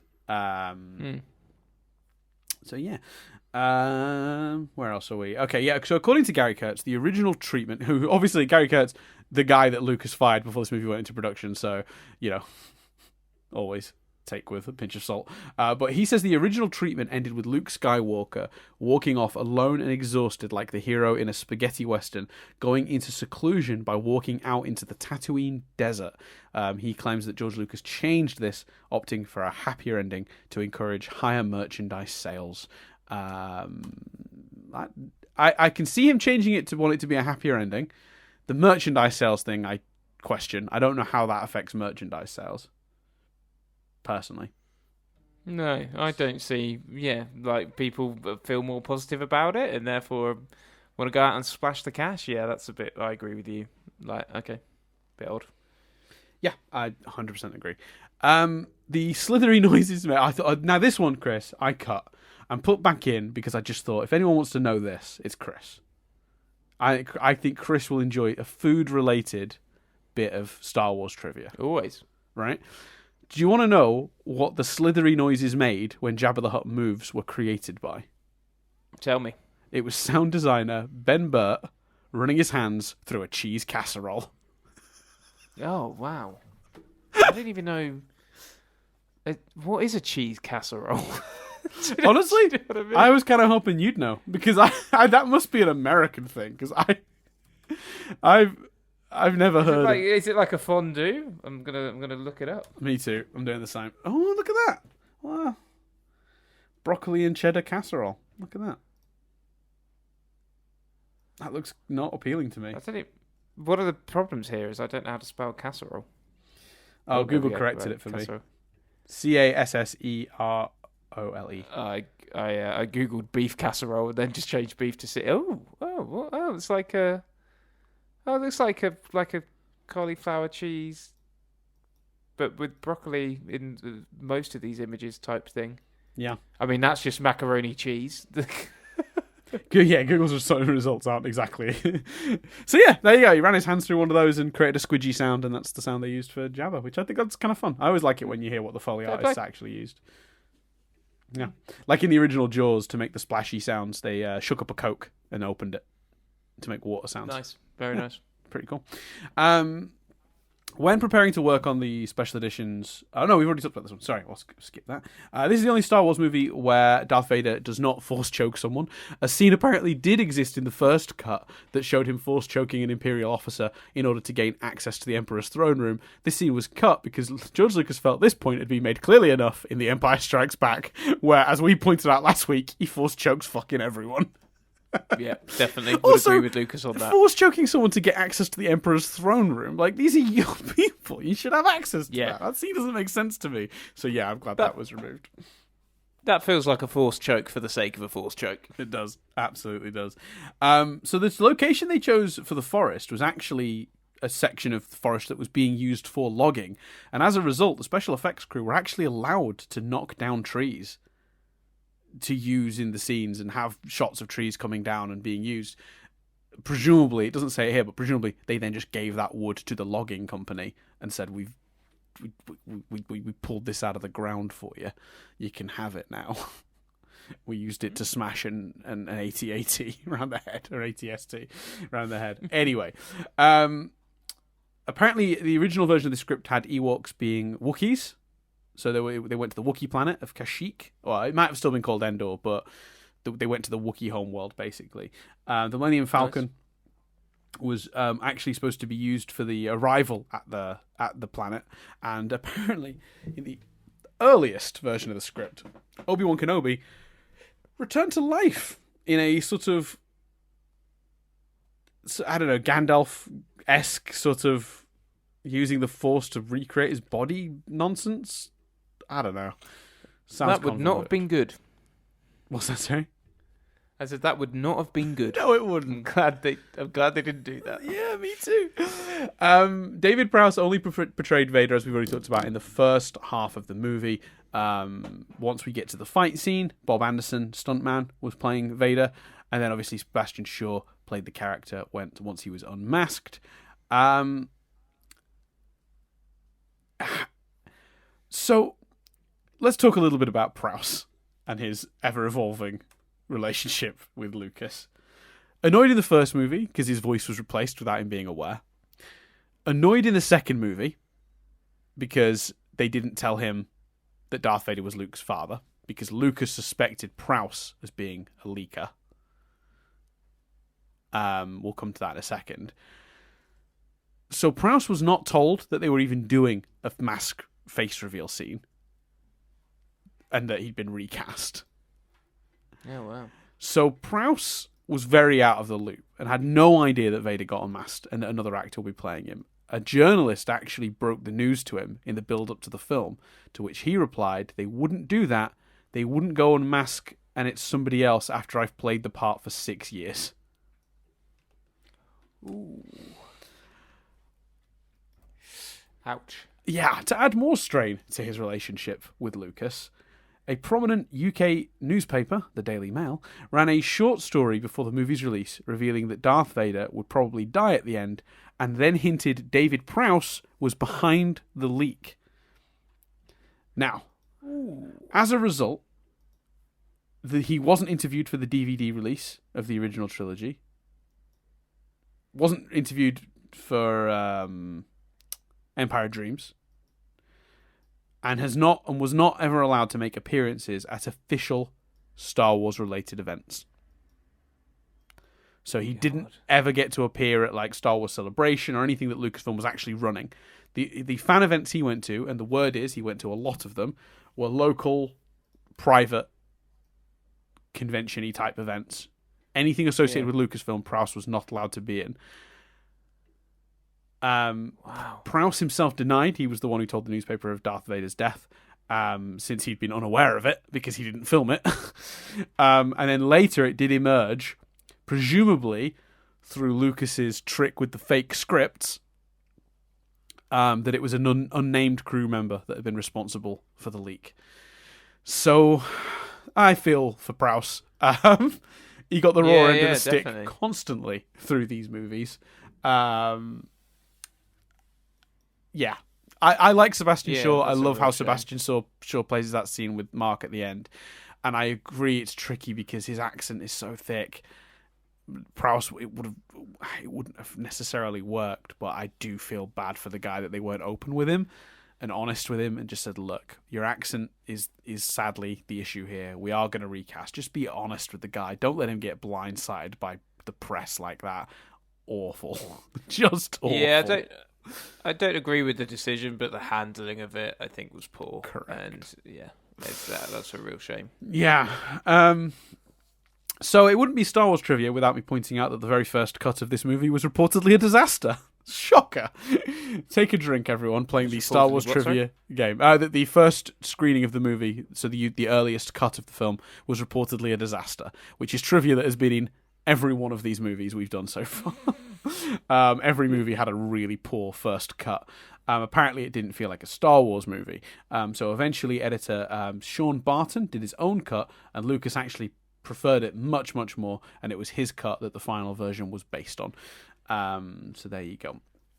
During pre-production, Lucas and screenwriter Lawrence Kasdan constantly argued about the story beats and set pieces, both of them getting into heated discussions, particularly over whether to scrap Endor entirely in favour of a climactic battle on a planet called Had Abaddon, which was supposedly the Imperial home planet. I still think that would have been pretty cool, but, you know, Lucas got his way. We got the Ewoks. So there you go. The original colour. I feel like there is no more to say about Ewoks. No, we've covered Ewoks. Originally, the last two bits of trivia. Originally, the colour of Luke's new lightsaber was actually going to be blue. And in fact, one of the earliest trailer for this movie, it can be seen wielding a blue lightsaber, and also in an early poster teasing the movie.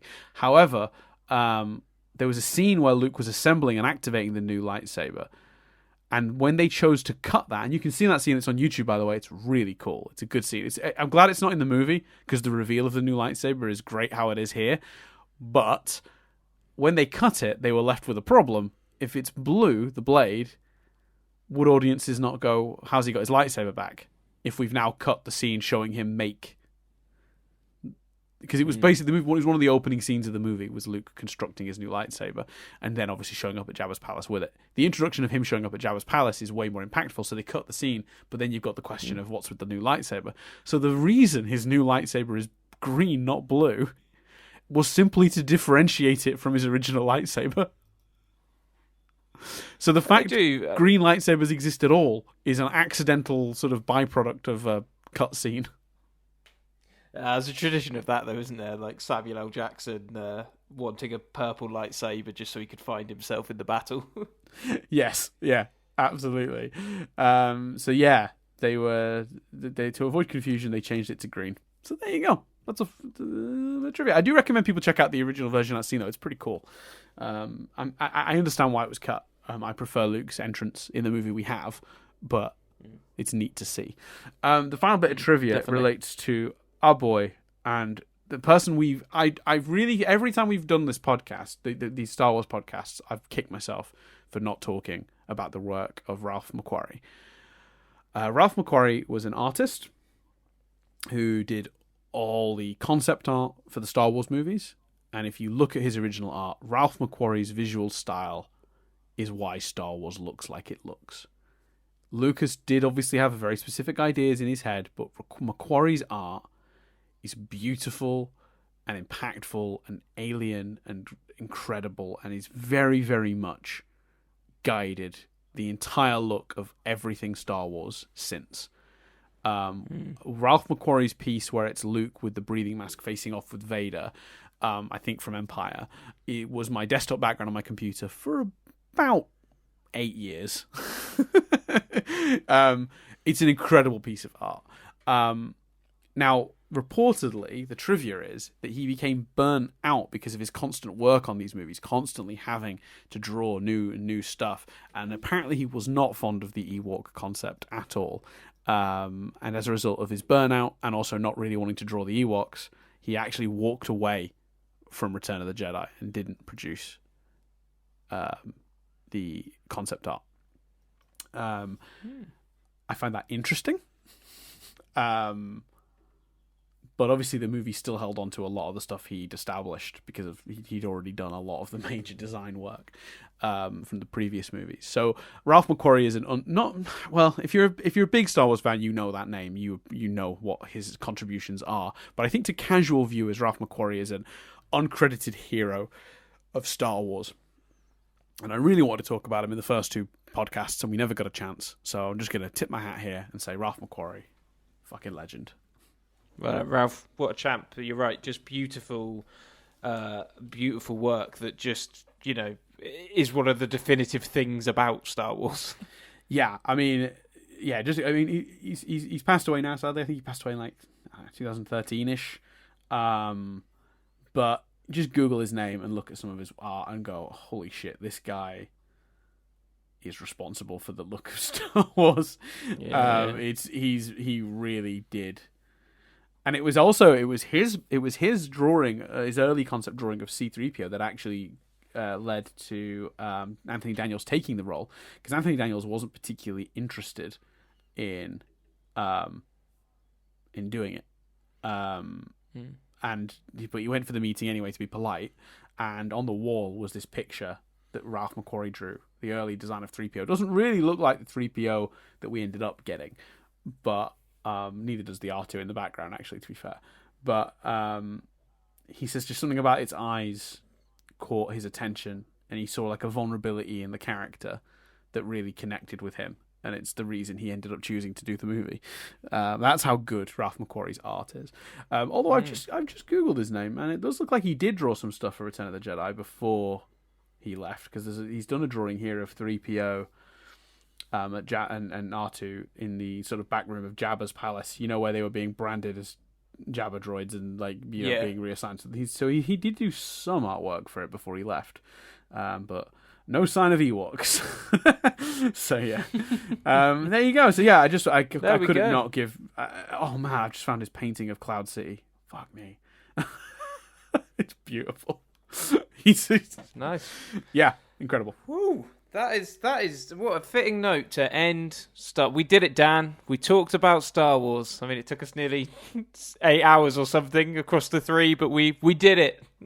Yeah, I mean, how long has this one been? We're over 3 hours. Fun. 3 hours, 20 minutes. Sorry. It's not your fault. It's a mutual responsibility. But is there a quick listener question? You thought I'd have been prepared for that, wouldn't you? I am not. Let me see if there's one. Let me very quickly see. But obviously, we incredibly iconic. We've talked about our love for it throughout. But what an amazing. trilogy. I can't find one, and also because this is overrun so much already, I'm going to say that we covered it without. But let's just imagine the listener question was, Chris, what did you do last night? And we answered it right up top. Fair play. Fair play. Quick ranking, Dan. I think it probably... I usually put A New Hope above Empire, but I think I would go... I think on reflection, having analysed it, I think I would probably go Return, A New Hope, Empire Strikes Back. Yeah, I agree with that. I think Return of the Jedi is the most flawed, as evident by the fact that there were a few things we both talked about in this podcast that were a bit more critical than some of the stuff we said about the previous two movies. We found more things that that had room for improvement in this movie than the other ones. But to be fair, and I will say this now, compared to the other recent trilogy-ending movie, it's a masterpiece. Honestly, it's absolutely a satisfying conclusion to the story we were getting, and it didn't waste any of our time, Chris, introducing us to fucking new characters that taking screen time away from the fucking characters we already were desperate to see more of and get shunted to the side as well. So like. This movie introduces to no major new players on the good guys' side, other than just the Ewoks. But it introduced Lando and then actually used him in the next film, as opposed to just forgetting about him and not doing anything as well. Better, isn't it? Yeah. I think it's better than any prequel. And I do think it's probably better. Return of the Jedi is probably better than most people remember it is. I think it gets overshadowed because of Ewoks and some of the other discussion around this movie. And certainly it's the movie with the most egregious subsequent edits. But while it does still sit third for me, because I agree with Chris's ranking, it's Empire is the best of these three. New Hope close second, and this a little bit further down in third of these three movies. I think it's better than you remember it is. Honestly, I think it's closer in quality to those other two movies than people tend to realize. While it isn't a masterpiece, it's still a really satisfying conclusion to this trilogy. Yeah, I think it unfairly gets remembered for Ewoks and stuff. So yeah, and I think there's plenty of great moments, good action, character stuff. All that good stuff's in here, and it's a fun movie. Like, you can moan about the Ewoks all you like, but it's definitely entertaining. Like, no way around that. Like, it's a really well constructed movie. So yeah, a big thumbs up. Shocker to everyone, I'm sure, but Star Wars is good. Yeah, who knew? These original trilogy. Next week, it's me, isn't it? I think it is. Which is, I was wondering about this because it's your choice next, but I wasn't sure if you were aware of that going into this, and because you because of the circumstances surrounding this recording, there was no real opportunity for me to poke you and say, just so you know, at the end of this one, I don't want to put you on the spot. You're gonna have to choose the next movie. I don't know how prepared you are, Chris, to choose the next movie. Have you thought about it? Do you know? Yeah, no, I've thought about it. I mean, there's no real. I mean, it's naming a movie, isn't it? There's no. Well, I know, but you like to, you do like to sort of like pick a movie that you think like fits with a theme or like has a, there's a reason like you choose. Yeah, I'm not really. Yeah, I'm not. I'm deliberately not doing that this week. I thought about The Hangover, because that seemed appropriate. It seemed an appropriate thing, but I'm just going to go with a movie that I've thought at one point might do that, which would be 1998's Dr. Dolittle. Yeah, cool. Oh, that's going to be fun. Yeah, just, it's the logical follow-up to Star Wars. So the Eddie Murphy, 1998 Dr. Dolittle. Yeah, that's going to be interesting. Clearly not a fan from memory then. I remember I saw that movie. Oh, we shouldn't do this because we do this every time. I'd seen better Eddie Murphy movies prior to this because my dad was a big Eddie Murphy fan, and I remember being disappointed. But we'll talk about it. Oh God, yeah, God. If you went into this with like the Beverly Hills Cop and stuff, then yeah, I could see that. Yep. Because my dad is like one of the biggest Eddie Murphy fans on the planet. He had cassettes of all of his stand-up shows that he'd had imported, unedited, I grew up with a lot of this material, and Dr. Dolittle was a disappointment. Fair play. Yeah. Cool. So yeah, thanks very much for listening, everyone. We appreciate it. As always, you can hear these episodes a week ahead if you head over to if you're listening to this on Spotify or YouTube. You can hear the Doctor Little episode right now if you want to get a glimpse of how that fares on a rewatch by going to the patreon.com/nothingbutstatic and signing up for as little as $1 a month. That also gives you the option to leave us a listener question. Thank you to the anonymous listener this week that asked us how Chris's previous evening had gone. It was very, very handy. Really appreciate that. Saved the length of this podcast a little bit. Yeah, so if you want to give us a question, you can do that. You can also do it through the Discord, which you get a link to join if you become a patron. So you can join our Discord and have a chat with us and ask us questions that way. Also, I say us, I mean me. Chris lost his password. True story. This is all true. Otherwise, obviously, whatever platform you are listening to this on, they probably have some sort of reviewing system. If you're on YouTube, you can like and subscribe. If you're on iTunes, you can rate with stars. Amazon, I don't know, whatever it is, thumbs or something. I don't know. Just have a check. If you want to help us in a different way than with money, you can support us by reviewing us on whatever platform you're listening to on. It does help. The algorithm knows. It notices. Otherwise, obviously, we have other stuff you can listen to. The series of Analyzing Avatar that we did prior to this is out there. Nothing But Static, our sort of bi-weekly podcast about TV that exists. If you want to hear us talking about various television things, there's some good stuff happening at the minute that we're going to be talking about in the next few weeks. So those will be out by the time you guys hear this. Particularly talking about things like Apple TV's Calls and Invincible over on Amazon and a few other bits. There's some interesting stuff happening at the minute TV wise, and I'm kind of curious to hear what Chris has to say about them. We haven't recorded them yet, so it's a bit of a we'll see. But yeah, I think that's everything. I think I covered it. Oh no, Twitter @Dan Doolan. If you want to get me on Twitter and say thoughts at me, you can get Chris on Twitter @CBillingham with 2 M's. C Billingham, and you can buy discos from Amazon. Yeah, you can in 24 packs. Although Is that how many you bought? Yeah. You know what's funny? I really like. So desperate to pee, man. Go on, carry on. Oh, okay, sorry. I really like bugles. You know the Walker's bugles. I'm just going to pee while you're saying this. I'm doing it. So you've now got a feel. You did it to yourself. Carry on. Oh dear. I really like the Walker's bugles, which are like cheese crisps that are in the shape of a little cone. I don't like their marketing strategy, which is just to say it's a fun shape, but they're just delicious. They're just really. I like the starchy material they're made out of. I like the flavor on them, and I've been like looking on Amazon because they don't have them at most shops. Like they're just not part of the average range of a medium-sized store, and we've been to some bigger stores, still haven't found them. It's very frustrating, but they've got them on Amazon. And I'm just like, I keep looking at these big bags of bugles and just thinking, I should buy some. And the next week, from a recording of this, the King Kong Godzilla movie's coming out. And I'm thinking, that'd be a nice snack to sort of have alongside those. But I'm debating, because you're ordering them on Amazon, you've got to order a couple of packs. And I'm thinking, I'm not gonna do that. That seems like a crazy thing to do.